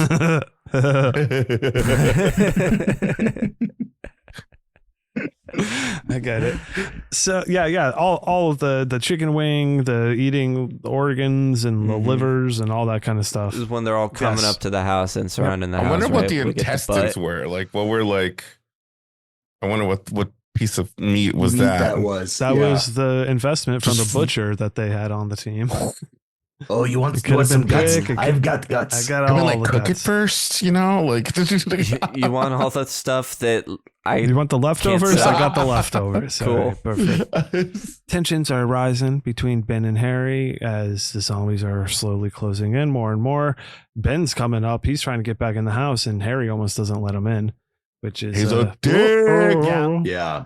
he doesn't let him in. You really have to have like, Yeah. I feel like that is a big trope, is like one dick in the zombie movie. It's like there has to be a, Who like leaves somebody Yeah. to It's die. just that selfish. or pushes someone in front of them to like Yeah. die or something like that. Yeah. certainly. That I also introduces that trope too, where it's like the self-centered, like self-preservation dude in the group. It's like, okay, no. If I'm putting myself in danger, you can get eaten. I'm just gonna stay in this lockhouse. Been there from the All the beginning. way from the beginning. The zombies start breaking through the barricades at this point. In the chaos, Ben puts down the gun to try to help, barricade the doors or the windows, everything where they're coming through. And Harry takes his chance and grabs it, trying to take control of the situation and be the man. Chaos ensues. Ben's able to get the gun back, and he just straight up shoots Harry. Fucking shoots Harry. This is a moment that's like, Whoa. to me, takes his hero-ness down a bit. Certainly. Yeah. I didn't. I forgot how It much was he's just kind kind of like moment, you know? sits there and looks at him and shoots him. And then another thing that takes his hero moment down is when when Harry's wife, The wife, Helen, is getting pulled at by zombies, and he just lets it happen. Fuck her, because Yeah. she's with that dude. He had just scolded that guy earlier about not helping people that need help, even if there are lunatics around. Odd choice. Oh, totally. Ben. Mhm. I agree. Yeah, it's So I guess the logo is right. The slogan is right. No hero. no heroes. Yeah. No heroines. Yeah. Kea, so after he shoots her and Karen's getting kind of pulled at, Harry goes downstairs to, I guess, die with his daughter, I think is how Mhm. it's explained. I think Romero explained it as like trying to show some level of humanity within him, that at the end of it, he just Yeah. wanted to die He next wanted to go to his next to daughter. his daughter. Yeah. His daughter. Yeah, it's Like, like she's happy that he came because she got a fresh meal. Yeah. Ooh, it's like Uber Eats. Yeah, it comes to you. Right, which is revealed when Ben ends up going down there. Mhm. I feel like Is this when Barbara gets just juggled out yet, or no? No, not yet. I Not think yet. Okay. we have. Well, it gets the mom revealed going when downstairs. no, No, it gets I revealed skipped to the when Ben Harry's thing. wife goes down there, because she goes down Yeah, and and sees her. sees Oh, yeah, him yeah. being eaten Mhm. by her. eating. And then we get the okay, trowel. okay. So then we haven't got. Yeah. yeah. Right, because she gets troweled. I wish. I just wish there was a shot of something happening with her, and then sitting up, and then she could get the trowel and stab her. Just coming down to find her eating already. I don't love. Mhm. I just really wish we got a Reveal. like that. Yes. Yeah, I hear that you. reveal. Well, I mean, I'll play devil's advocate here too, because the audience still up until this point doesn't know that because she got bit, she's going to turn into a zombie, right? So like just the sitting up, I guess you could see that as a little bit of like, oh, like foreshadowing, but you could also, as an audience who doesn't know this, just be like, oh, she's feeling better. Okay, cool. That'd be even better. It gives him hope, and then she goes and gets the trowel and starts killing him. Right. Maybe she just didn't like her mom. Who knows? Yeah. Fuck your mom. She was fine. She actually isn't a zombie. In this moment, John A. Russo asked, or not in this moment, at some point during, I guess, a interview or something, John A. Russo asked Carl Hardman, who plays Harry, how he takes it that audiences always cheer when Ben kills his character or shoots him near the end of the film. He says, I take it as a tribute to my acting ability. Oh, All right. Yeah, I would too. Yeah. He's like, yeah, I made you fucking hate me. He's a real actor too. You can Yeah. tell he's like, all right, I'm gonna like have my neck hunched over and my belly out, like he's thinking about like all the different ways his body's shaped. Mhm. Mhm. And this is also, as we said, Helen goes into the basement and Karen has succumbed to her zombie bite and attacks her mother, killing her with a trowel. In one variation of the script, Helen would have found a zombified Harry eating Karen in the basement rather than the other way around. Ooh. That was the original intent, was that Harry was going to be a zombie eating the daughter. Ooh. That would have been rough. Whoa. Yeah. Much darker. Romero decided that this scene would have been far too disturbing, even for this film, and changed it to what we got. Yeah. Yeah. Barbara is I like that the undead little girl stabbing her mom to death with gardening things is the better Is option. tamer. Is tamer Yeah. than what they originally were Oh, like. yeah. "Ooh, Absolutely. yeah." Oh, yeah. They're like, look, we can still make it very dark. Just not that dark. We're not going Just to can't- compromise that. We Sorry. can't go there yet. Barbara is finally snapping out of it and she finally starts trying to help put up boards, but then she gets surprised and overwhelmed when Johnny shows up and she's Oh, Johnny. sucked off screen. I'm here for you, Barbara. Yeah. It is such a I've come for you, Barbara. She was not fully ready. I mean, I was surprised to see him myself. Me I too. was like, oh, hey, Johnny, what's up? I was like, get his keys. Right? No, she's just pulled away. That's the end of Barbara. But you know what? There's this terrible clip from, I think it might be on YouTube, and I think it irreparably changed the scene for me. Is that like Johnny shows up and then Barbara kind of like falls out of this thing. Yeah. Someone superimposed the B-52s. I think it was Rock Lobster on top of this, and it matches like the cadence of her rolling into these Rock zombies. Lobster. It's just dun dun dun dun dun dun dun dun dun. She's got like the half beehivey looking thing where I'm like, every time I see this scene now, all I think is like dun dun dun dun dun dun dun. You know what what I just realized. Have you guys seen Shaun of the Dead? Mm-hmm. Yes. Yeah. Yeah. Oh, we're coming to get you, Barbara. Well, no. Well, that definitely. But there is one character when they're spoiler alert for Shaun of the Dead if anyone hasn't seen it. But there's a character who is their friend when they're in the pub, and she like breaks through because her like friend has gotten ripped in half and into the pile of zombies, and she just goes through the pile of zombies, and you never really know what happens to her. She just goes into Very it. Barbara. And very Barbara from exactly what happens to her. I was Maybe like, she's okay. maybe she's okay. I'm hoping that obviously you never know what happens to Barbara, but I hope that like in this universe, she like duck and rolls, gets like B-52'd out of the building, and then realizes that most of these creatures are speed walking at best. And then she's like, oh, if I just get enough distance between myself running for about 10 minutes, I could probably outwalk most of these things forever. I would like to In my dream that she cut- whips out a katana and just like fucking annihilates everybody. Ooh, See, that'd be that's my- great, but That's my lore. the problem I think that arises is that she saw Johnny again, so she's going to be in a catatonic state for another couple hours now. There's no way that's she's gonna. She was She's like just Godzilla, snapped out of amping it. up, She, you know. if Johnny wasn't the one to pull her through, I think she could have maintained it. Oh no, but that's what happens. She immediately goes catatonic, and then the zombies don't know what to do because they just think that just she's a another zombie. zombie. She's one of us. One Yes. of us. What's your cut, Sam? In my cut, she sees Johnny and gets pulled out, and then it just cuts to the first shot of the movie, the car driving down the road, and her and Johnny are in it. Oh. And that's it. They made it out. They're driving away now. Time loop. Oh wow. Starts all over again. Do you have a cut of Barbara? What happens to her? I think in my cut, Barbara, this would be the first time that Barbara says a single damn thing in the entire movie. Besides Johnny? Yes. Oh, Okay. Nice. We would cut. like we it. would cut. We would it's cut like out. silent Barbara. Yeah, we would cut out like. Her last words are like, I had the keys the whole time. just a hand like I had the keys. Sorry, Sorry. sorry.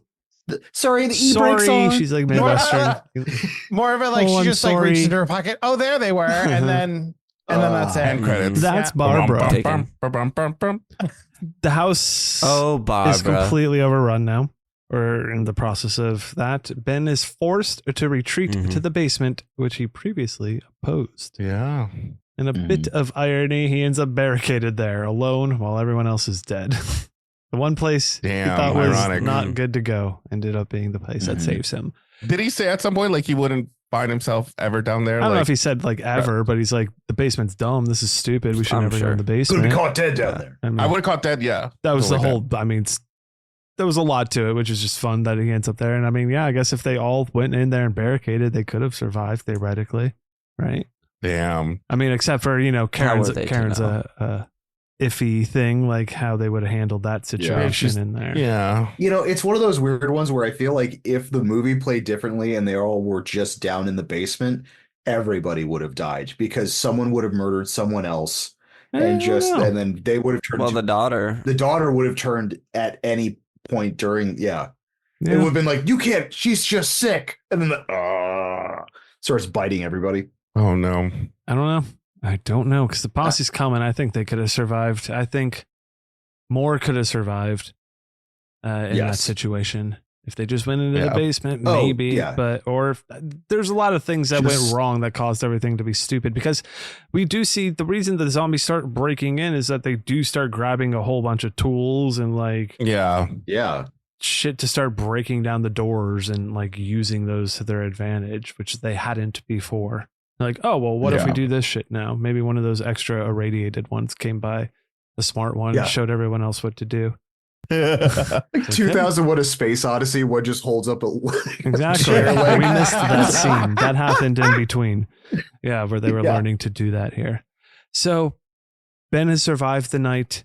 Our posse of, the sheriff and all of them have been working their way through the town, the village, wherever the hell we are, through the forest, shooting zombies along the way, cleaning everything up. They make it all the way out to the farmhouse here. There's some zombies scattered about ghouls, I should say. I mean, they never once call them zombies in the film. I think we mentioned that, but Yeah. we Correct. know what they are. And then we get to Ben's just slowly hears some stuff going on, maybe some faint sirens, the gun noises, all that shit. So he starts making his way out of the basement, just very cautiously working his way to his window, seeing what's going on. The posse's rolling up. Like, oh shit, looks like we got one more up in the house there.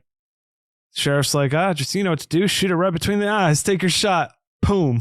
And then fucking Ben's dead. And Ben's dead. Again, it's just like, I like even that he gets killed by incompetency. You know what I mean? Like, instead of like thoroughly trying to flush this thing out, they see a shadow moving, or like they think they see someone and they go, oh, there's one guy, fucking just murder it. Yeah. Yeah, every time he was by him. So you guys hadn't seen this. Did you know that was going to happen already? Just from like No, I had hearing about it? Or was that a clue. The shock? minute that he said like, just shoot it, and I'm like, oh fuck. Yeah, it surprised the shit out of me. That's what I wanted to see your reactions to, was that this ending. It was I So was thanks for ruining that for depressed. Sam. Oh, sorry. But I think, I mean, this may also be, and I could be 1,000% wrong on this. Is this one of the first horror ones where like literally everyone dies? Like, I mean, Barbara gets You'd introduced, be the person probably I'd ask dies, on and that. then Possibly, yeah. yeah, I mean, like, because Yeah. I can't think of an earlier one shy of like a, maybe some of the sci-fi ones that like the world gets conquered at the end of it, or you know what I mean, like. But this is the first one that's like kind of the nitty gritty, where every character that you meet in this film is dead by the end of it.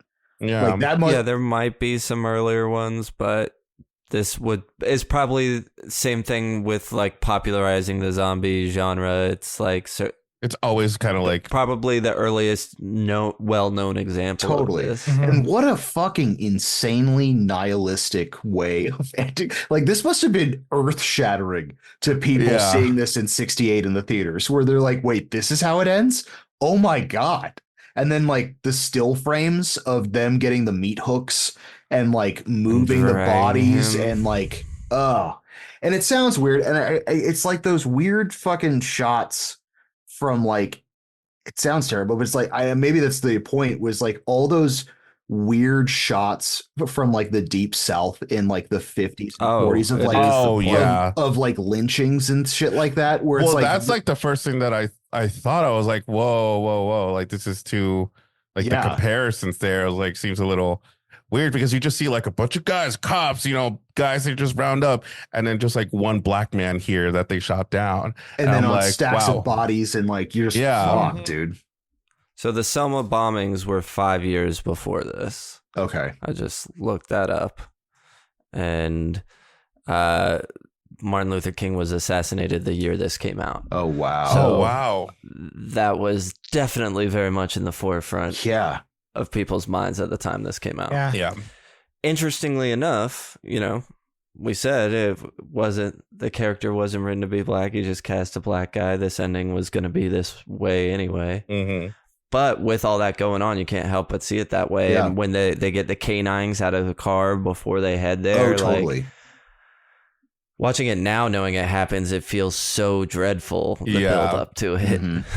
And especially because this character, even though flawed, I think does everything right. Like he gets set up to survive. Like he made it and Yeah. still doesn't get there. Yeah.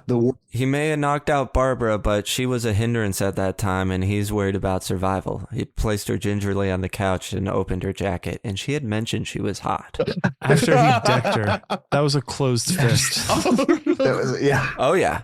And so I forgot how much he just like. But he can't He be just winds up. nailing can't these be- windows shut if somebody's slapping him around. They should have just given her hysterical blindness. I would, Oh my god. So that And closes still out. decked her. Oh my That god. closes out our film for tonight. Any final thoughts, gentlemen? I think we kind of just closed it up there. Classic. That ending is still shocking. I was wondering what it would be like for them. Still shocking there. And even knowing it's coming, it's like Mhm. difficult, I think, because of how they do the credits with all those shots. Yeah. With all the still It's- photographs. It's like- so effective. Ends on such a bleak, dark note. That's why, like I said, after watching, like, I get why this is so Foundational. yeah, and how it resonates to this day. You can still make debates about how this is, you know, we can see humanity in that kind of way, and how we treat each other that kind of way. Yes. It's just like, whoa, this is so crazy. Like, this is from 1968. Not me. I'm not trying to downplay how good 1968 films are, but I didn't know how it was going to age. But totally, a lot of right. it was pretty graphic and like just a child stabbing her mother while her mother is watching her do this is kind of Like, wild. rough Yes. to see. Yeah. Like the horror themes are amazing too. It is. I think Romero has a really great way of really presenting what people are truly like under situations of extreme pressure and catastrophic things happening that leads to catastrophic failures of reason. Yeah. Well, he certainly explores that thoroughly through a series of movies. Oh, that conveniently we're going to Well, cover. I'm wondering how they do. The next one you said was Dawn of the Dead, right? Oh yeah. I'm very curious as to what happens there. I'm very excited. It's a lot different. Oh, really? You'll see. It's awesome. Yes. I'm sure you've seen the remake. I think we've talked about it actually. Oh, yeah. Yeah, we have. We love the remake. Well, Sad that we. What do you mean by that? With that, What do you mean let's by go that? ahead and take a Whoa. break and come back to our crematorium of questions. Welcome back. We're in our crematorium of questions here with our first one right off the bat. Would we survive? Yes. Yes. yeah. Yes. Now, we posed this question hunting earlier. these For some zombies. period of Yeah, time. like, do you have the zombie knowledge already? Do you think you have the wherewithal the first time this is ever happening to be able to survive something like this? I think Yes, I still think yes. I still think yes. Yeah. I still think yes, just because even with rudimentary tool stuff that they have with like rocks and chair or like clubs and shit like that, where it's like they are at their base still moderately slow and very clumsy. So I feel that like I think it sets the ground rules for it's like individually they are dangerous, but not overly dangerous when they're in like dozens Collectively. And when you have a horde, it's completely like that's almost impossible to try to defend yourself against. But like the way that it's introduced in this particular installment, I feel that like even with no knowledge of what's going on, we could probably assess what's going to happen within the first few hours of dealing with it. Now, who would get bitten first is the question. One of us will probably statistically, one of us is going to get bitten. Sam. No. No, I think it is. Might Is be this a me. vote? Is this like Survivor? Do we write down our answers? It might be me. Not me. I think Sam's And the without my nicest of knowledge, us, I so might he's just going to try hide to the help bite. someone, and it's going to get him bit. Yeah. Oh, fair. That's a hero right there. Yeah, yeah. Sorry, if Sam's someone, gonna- I don't think any of us. Sam's gonna punch a blonde and then get bit. Try to be the hero. Oh, Yeah, it might be more of a Ben than you think. Yeah. Because I Oh, was shoot. totally on his Watch. side when he did that. I was like, yeah, you got work to do. You can't be getting fucking hit. let's go over to. Would you make it gooier? No. Yeah. Nah, I mean, what are you going to do? I think a lot of it is the black and white, too. Just really More chocolate tones syrup. down More the gore. chocolate syrup. Yeah, more chocolate ham Yeah, syrup. exactly. Yeah. I think we're going to take a different approach and say yes, in the sense that I would just do a shot for shot remake today. And just with today's effects of like when a character gets shot in the head, for example, in this movie, Just blow it up. a hole appears in their forehead Oh. instead of like what would happen if, Like a if squib. you had Yeah. that, you'd have a, Exit wound and all that. yes. Yeah. So like, I think just purely by that, I think it would become gorier, but I wouldn't necessarily be like actively trying to make it gorier. If that makes sense. I'm just picturing a CGI cut of this where you just put in all of those horrific bullet wounds and just sinews and just crazy shit on top. Maybe of that could be the original. Chuddle cut. I'll make it gooier. Oh, yeah, the goo cut. goo cut. Yeah, that could be part of it too. Gooey or Maybe Night of we the can Living have- Dead. Ooh. Chuddle the Pod presents Gooey or Night of the Living Dead. I love it. Perfect. And then we'll have the UK version. and the director's cut version. Director's cut, Extended yeah, the version. extended cut. The Horror Bandwagon cut of the Chuddle the Pod you go. cut. Yes. I love it. There's these close-up shots of us just like chomping on gooey chicken. Ooh, that Just gooey, chocolate covered chicken. chocolate covered chicken. I'm sure that exists. I think it Oh, was You know yeah. that there's fried chicken ice cream?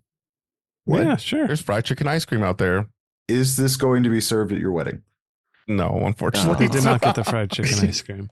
No, I'll bring it then. That's Oh, I'll that means I'll bring it. bring it. Is someone bringing the fried chicken ice cream? If not, I got it. I just need to know if it'll be there or if I need to bring my If I need own. to supply my own. You'll have maple syrup, right? I'll Oh bring my some God. just in case as well. Our Okay. villain level are zombies. Zombies in general, I guess, is it? Mm. Is it society? What's our villain here? Right. It's The tough human 'cause condition. It's that individual versus collective thing. Yeah. Like, what do you rate it Well, on? I think I'd say power level, even with the larger group that's in this, like the larger group of zombies, it's still low to me. I feel like it's probably Yeah. like power level would maybe be like 2. You know what I mean? Like maybe more than 10, jump it up to maybe 3, 3.5. But like it's just a bunch of people. And then, again, this is also the Romero you style. can be overtaken. Yeah, I guess because you it's like could, a but- slow lurching. Ben you know? said that he watched 50 or 60 of them just stare at him for a while and he was able to get away. Yeah, and he Oh. that is true because he plowed through a group of 50 of them and Yeah. they flew away like bugs. They're probably walking towards him and he couldn't tell. I Yeah, think they're right. just inconsistent because sometimes we have the zombies who like just slowly lumber along, and then other times they're flipping cars or they're knocking out your headlights, like Yeah. picking up That's a rock true. with which to break a window. Yeah. Like, I wish that I think if they I don't know, I want them to be a little more consistent. Pick This one or one, the other. this one gets a low score for me, at least for like power. On the other side, like for how iconic they are, I want to give them a pretty good score for that. Oh yeah. I mean, the little girl zombie, a few of the zombies that we see throughout that Even shot Johnny with zombie the at butt the end. walking in. Yeah. Oh, yes. we got naked zombies. Naked Yeah. butt zombies. You know what I mean? We've got like Wait, that's a light- movie in itself. Naked butt zombies. naked butt zombies. Yes. Right next Yeah. to lightly toasted zombies. There's naked I butt like- zombies, BUTT zombies, and there's also naked butt zombies. Naked butt zombies. zombies. Like, yeah, like there's two. And both of them are featured on Naked and That's Afraid. a mean, I Disney could- Channel original right there. Discovery. Disney Channel original. Ooh, ew. Butt naked zombies. I don't know about that. Remember Butt Ugly Martians? I feel like we talked about this before, but Yes. Never mind. No. Yes. I do remember. Yes. All right, we'll talk about that later. But yeah, we'll talk about that later. Save it for the butt ugly Martian chat. Yeah. We'll open Pod. everyone up to that in the Discord. We'll let everyone join in. Check out our Discord. All right, does this one deserve a sequel? What's a sequel you might want to see? Yes. I really do think that this opens a very a huge sandbox of ideas. Yes. Given the pretense of a zombie apocalypse, or just an outbreak. At least at this point, it's just an outbreak. You know what I mean? Like day one of this crazy thing. Like there's so many different ways you could approach this concept. Certainly. I feel like I would love to have this movie, but from the perspective of not a prequel. I don't even want to say it's a prequel because it would happen simultaneously, but near the cemetery, Simultane a quote. mortuary Ross is a little and, prequel an boy. I'm a Undertaker. sequel freak. Ross is a prequel boy. Prequel boy.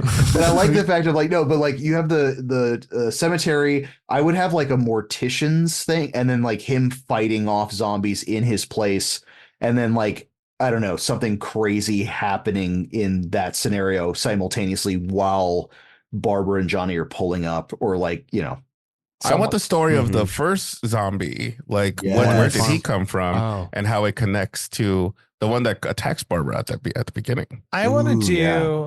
the opposite of that, where instead I want to do a sequel where in the logic of this movie, where everyone who has been irradiated by this mysterious radiation will turn into a zombie when they die.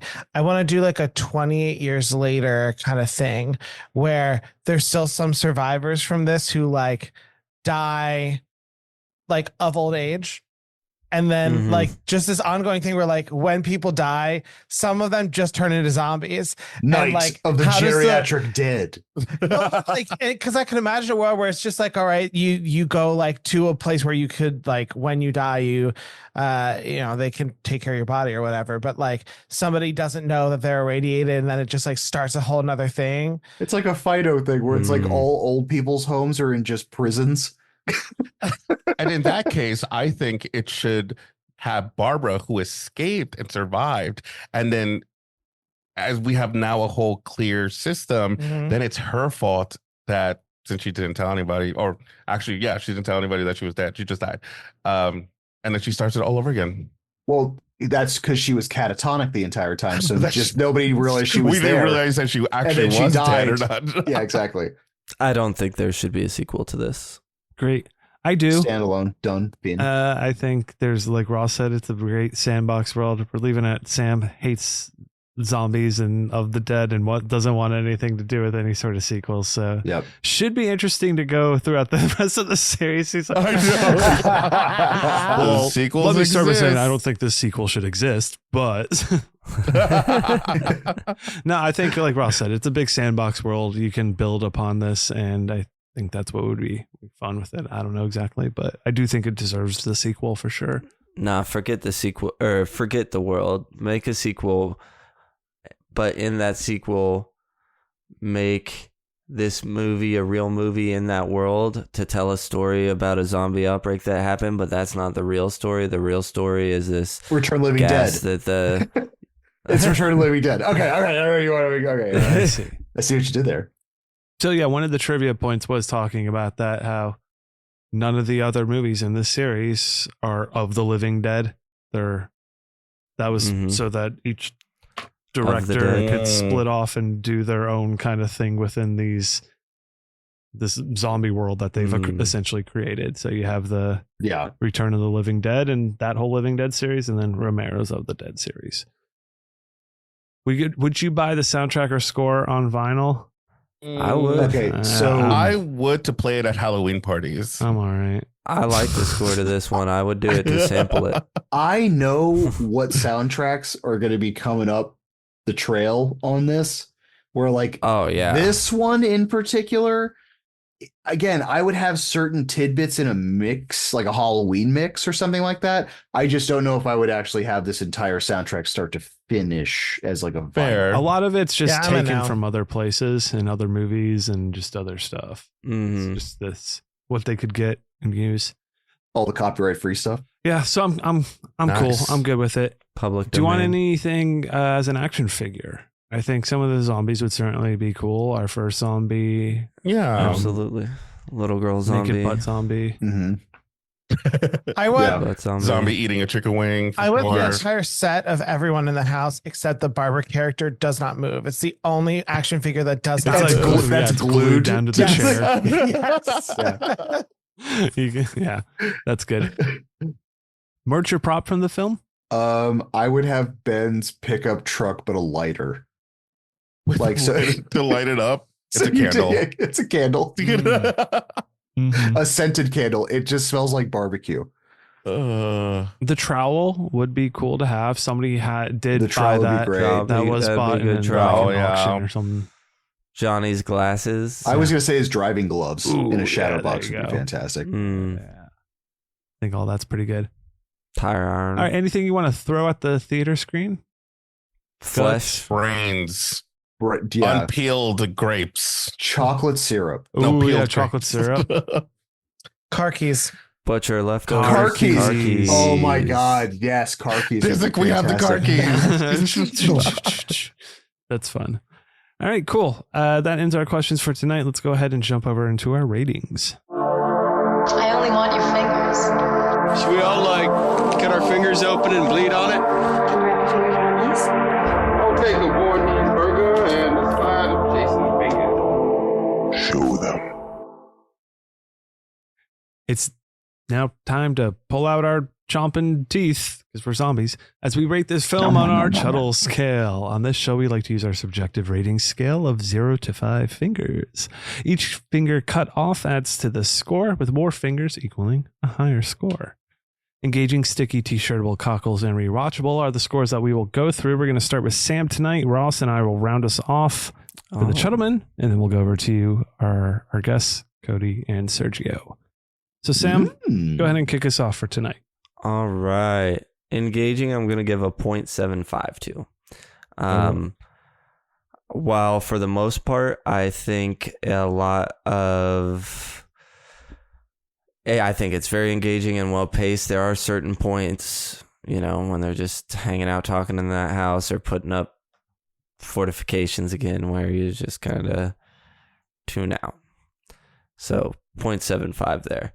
Sticky, I'm going to give I'll give a 0.5 to. Certainly remember a lot of aspects of this, the ending, the punching, the beginning, plenty of it. But there were also a lot of things I was surprised by, or I was still like guessing what direction certain things would go. T-shirtable, I'd give a 1 to. I mean, it's I've seen plenty of cool shirts. I know that they exist. I'm sure one day I'll end up with a shirt for this movie. Cockles, I'll get. I'll give a 0.75 to. Turning into the Living Dead right now. Not even the living cockles. Thing. It's the same thing as engaging. There's a lot of parts, especially the black and white and the light and the shadows that we've talked about, really does a lot for the cockles. And I think there are some great scenes and dialogue between characters that works for me as well. But also some of the character work just does not. Watchable. Oh, shoot. I'll give a 0.75 to that as well. Because, actually, no, I'm going to think of it more as a watchable. And because I think this is a movie that you just kind of need to see, especially for horror fans, but even not for horror fans. I'll give it a 1. And that's puts me at a 4, and that feels right. So I'm glad I kicked it up that 0.25. Nice. Awesome. Thank you, Sam. Ross, let's swing it over to you, brah. I mean, I will break. It's a 5. I'm just showing my hand. It's a 5. I'm engaged pretty much every single time I watch this movie. I do agree there are certain scenes or segments in this, when especially the boarding up, that kind of feel a little long, but I've also now, it's this weird disengagement where like I now know those beats in the movie where I know that I have a solid 45 seconds to a minute and 18 to make popcorn and then come back and I haven't missed anything. Check your notifications real quick. Yeah, exactly. Sticky's a 1. I mean, like, it's like there's the dialogue, the social commentary, just like the way it's shot, the way the zombies look are just amazing, which leads right into cockles, which leads into T-shirtable. I think what's fun about these guys, because they have that Carnival of Souls deep eye sockets and things like that, that they just these zombies will look fantastic on a shirt. Like, I would love like a weird POV shot of the farmhouse. Ooh. And then all of the zombies ascending onto the farmhouse with like maybe post car or truck blowing up or something like that, where they're just kind of like breaking into the actual place would be fantastic. Cockles 1, rewatchable 1. I watched this. This is like and this is not I'm going to say it and it's going to sound like negatory, but it's not. This is like a great appetizer for me for the spooky season. Like, I usually get into the spooky season by watching Night of the Living Dead to start off with. And then dipping your toe in a bit. Yeah, where it's just like, because I mean, again, I've seen it so many times at this point where it's like, okay, I'm starting to put up Halloween decorations. I'm starting to do some stuff. This is like, it's like almost the cork popping on spooky season. Helps you get into the spirit. Yes, yeah, exactly. Yeah. So yeah, it's a 5 for me. And I think I highly recommend anyone and everyone. Like I Sam's point, like everyone, like this goes beyond horror movies. Like I feel like this should be just as cinema in general. Exactly. Like this should just be mandatory. It's at the Museum of Modern Art, for Christ's sake. Yeah. So it's a 5 for me. Thank you, Ross. All right, I will. And you feel good about that? A 5? Does. Very good. Very good. I'll go ahead and give it a 0.75 for engaging. As Sam said, those boarding up scenes, there's a lot that I was not engaged with and was kind of actively disengaged with at points. I did remember those beats and scenes, but I was just kind of like, I did not, just actively disengaged. Sticky, I'll give it a 0.75 as well, because I remember obviously there's so many things to it that stick without just in pop culture throughout time and stuff, which has been so ingrained in our brains. They're coming to get you, Barbara. I mean, zombies in general, all this kind of stuff to it. But a couple of those in between boarding up moments and stuff like that, maybe not as sticky. Yeah. T-shirtable, I want to give it the 1, but I'm going to give it a 0.75 for the very aspect that, yes, there are a lot of cool Night of the Living Dead t-shirts.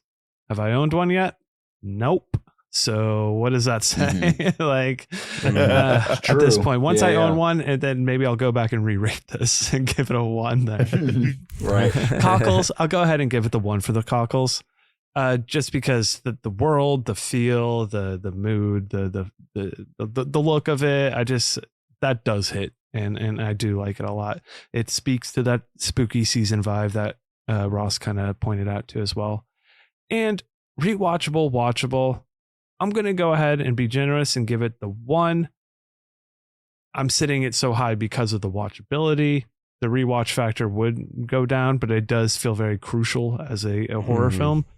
So it should hit that 1. And a 4.25, I think it feels good. It's maybe I was thinking I was going to come in around a 4. So I think it's perfect. Now it's us. All right. You want to go? Sure. All right. So engaging, I think this was an enjoyable watch. I mean, there were some characters that I'm not going to say hate watching, but I was not as sad to see them go. I'm going to give this I think I'll say a 0.75 for engaging. Okay. I think for sticky, I want to give this a 0.75 for the same reasons that you said. The reason that I'm debating a little bit is I wonder if this would be a sticky with me if we hadn't seen it everywhere, because it happened to be public domain, so it was easy to use in the background of a lot of other movies and things, that it's just become a part of pop culture because of its availability. But I'll leave it at a 0.75. T-shirtable, I love thinking of what t-shirt design I would do, because I always give it a 1 because I love graphic t-shirts. It's a flaw of mine. I would stick with my Barbara theme for tonight, and I would do Barbara on the couch, just like blank stare off into the distance. Oh, that would be my t-shirt. He'll be alone in the VIP. Just sitting alone in the VIP. Just the trauma of watching your brother get killed in a cemetery that you didn't even really want to be at. And so that would be my t-shirtable. Cockles, I think I would give this one a 0.5. Just because it was all right. Sure. Yeah, I get it. And rewatchable, I think I'll give this one a 0.5 as well. I really appreciate the foundational aspect of this and that it's a classic, but also having seen it so recently compared to some of the other zombie movies that I have seen that I definitely really enjoy. I think I would watch some of those other ones more than this one. So I want to say that points me at a 3.5, which feels right for me for this movie. Just because it's the first doesn't mean it's the best. Ooh. Correct. For me, I'm engaging. I'm going to also put 0.75 because there were things that dragged on a little bit. I also said I felt like a play at points because we were in the same setting. It was just the characters talking to each other. So at some points I would just like zone off. So 0.75 for sure. Sergio can't watch plays without zoning No, out. I do watch plays. I'm just Sticky, I'm gonna give it a 0.75 also because there are super iconic things that have stuck with me, but then even during this podcast, I'm like, oh yeah, that did happen. And it didn't really like stick with me as much as I thought. So originally it was a 1, but I think I put it down to a 0.75 now. T-shirtable, I'm going to give it a 1. I have the same flaw as Cody. I love graphic shirts. I think they're all cool. All the artists out there doing crazy shit for all these old classic horror movies are so amazing. So I'm actually going to look up some after this. So I'm going to give it a 1. Ideas, I don't know. Give me I'm addicted to the girl eating the chicken leg. So I'm going to picture her and put it on there. Or maybe the shot, the very Texas Chainsaw Massacre shot with the lady who has her butt out would be great. Cockles, I'm gonna combine this with rewatchable, but Cockles would be, I'm gonna give it a 1, and I'm gonna give rewatchability a 1. And that is because just the vibe of the whole movie, it really gave me classic horror. It gave me like, especially now watching it while we're like in Halloween season in October and we're watching a ton of horror movies, this just felt, when we pressed play and it just started, I was like, oh, this feels right. I just was so excited. Like, this is what I want, just us on the couch watching this classic horror movie. So it was really, really fun watching it, and with the score and everything. So that's why Cockles, I'm just give it a 1. And rewatchability, I will rewatch this every year, and that might change Cody's score because he will be watching with me. So right. We'll check in for that. So that gives you 4.5 out of 5. Does that feel right? 4.5 out of 5? Yeah. Oh, yeah, that feels right. Because it's a little high. I feel like it's a little high, but I'm gonna keep it there. Are we gonna do like a re-rating at the end? Yeah, we'll do the retrospective of the dead as we did with Chucky. In the retrospective, you can change it if you want. Okay, I'll leave it for a 4.5. I mean, I'm gonna flag mine as it may change during the retro. Love it. Love to see it. What does the rest of the club get some time have to say? with it? We reached out on Discord and we got some stuff here. Oh, I have it ready, but okay. Yeah. Oh, Tiger great. Snake Kate comes in with, I give this a 5 out of 5. I am quite partial to a zombie movie, and I have a lot of nostalgic love for this. I do have a very vivid memory of seeing a small amount of this when I was young, and it gave me nightmares about zombies trying to get into my house for quite a while. Cronenberg says, it's a 5 out of 5. Nice. Maybe the best horror film from the 60s. We'll watch it at least once a year, and is the film that kicked off the pop culture zombie. It's the film that kicked off zombies. The vibe and atmosphere is off the charts and is one of the best horror siege movies ever made. Ricky Prejean, the witchy Cajun, says, 5 fingers in the grave. I fell in love with the characters, the atmosphere, and the gore. The brutality of the trowel kill still haunts me from the first time I saw it. I'd love a shirt with the dead girl from one of the posters I've seen on the front. This movie traumatized me and my sister at the same time, and to this day, she still can't watch zombie stuff and punches me in the arm when I say, they're coming to get you, Barbara.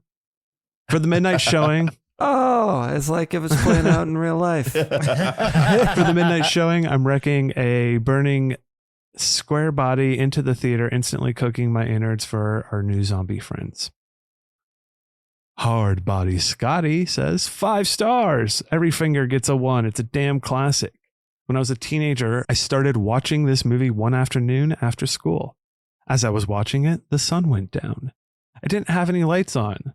Since I started it while I was still daylight outside, I've watched this movie more recently and I wasn't creeped out at all. But as a teenager, when I finished that movie in the dark, I was very spooked.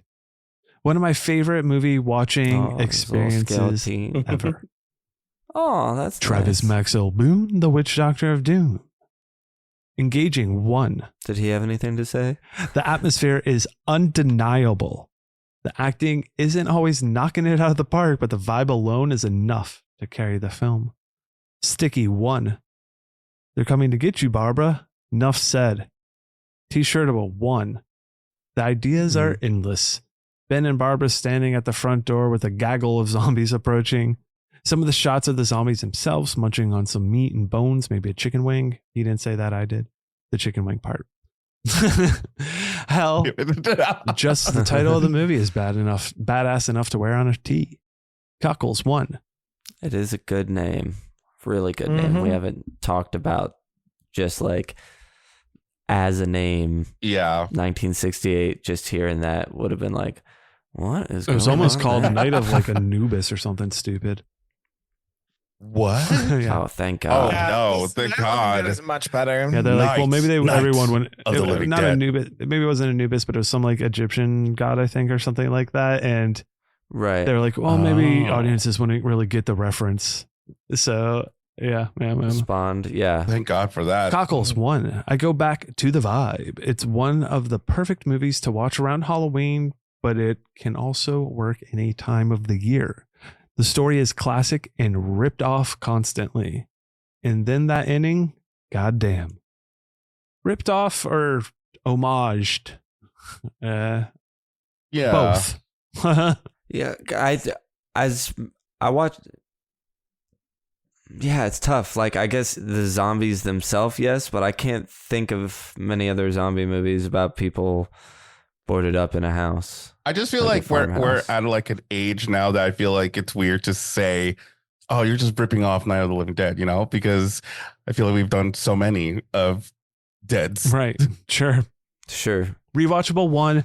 I rewatch this film every few years and it never gets old. And the super low budget DIY aspect just increases my enjoyment with every watch. 5 out of 5. I'm smashing rocks into car windows in the parking lot after the midnight show. Nice. Yes. So thank you everyone in the club for your responses to that. That gives it, well, it almost gave it out of 5 out of 5. We include Cody and Sergio in the club. So your score actually just probably what makes it nudges it to like a 4 point, like 8.9, something like just there because there's like, 7 5s Silly. coming in here. How does that fit into our Got Goo it. book? Well, it actually throws it into the Chuddle Club Crypt at a 4.4 is our total score for it. So it's in some good company. Nice. It's the first of the 4.4s, but right above it at 4.5, Bride of Chucky, Scare Package, original OG Halloween, Black Phone's up there, The Ring, and Fresh. Right below it at 4.3, we have The Blob, The Sadness, Color Out of Space, Friday the 13th Part 3, The Lawnmower Man, Deep Red, Fido. Speaking of another zombie movie, sits right below it. I think that's a good spot too. And The Descent. That whole list, just a good marathon right there of movies. A lot of good stuff here. Right. We should put out a list of our certified Chuddles and so people can watch Chuddle Club Crypt. Yeah. Be the right time of year to put it out. Yes, Like, certainly. It feels like a very, sorry to interrupt. It feels like a very like end of year, like here's the this year in Chuddle. On like December 30th. Like here's what got added to I think you guys posted something similar, right? One time, I think you gave your each like top. We do our top 5, but that's like new movies that came out that year. I think someone asked us on social media, I don't know where, but they were like, are you guys doing like a 31 Halloween list? Days of Halloween, which I didn't know that was like a thing people were doing. It's all over horror social media. It's all like I've been everywhere I seeing go. it. I'm like, oh damn, did we miss out on this? Yeah, you Like, should have made your own list. You're not cool. I mean, we didn't make one. God damn it, we're not cool. I think our Sorry, list guys. next year, we'll just save it for next year and we'll just do the list we were just talking about. Just throw that out during Halloween. There you go. Done. Easy. Totally easy. Awesome. Cool. And with that, we're going to go ahead and conclude this meeting of the Chuddle the Pod Horror Movie Club. Don't forget, you, dear club members, are the heart and soul of this podcast and club, and we welcome you to join our Discord where we can continue this conversation, as well as many others.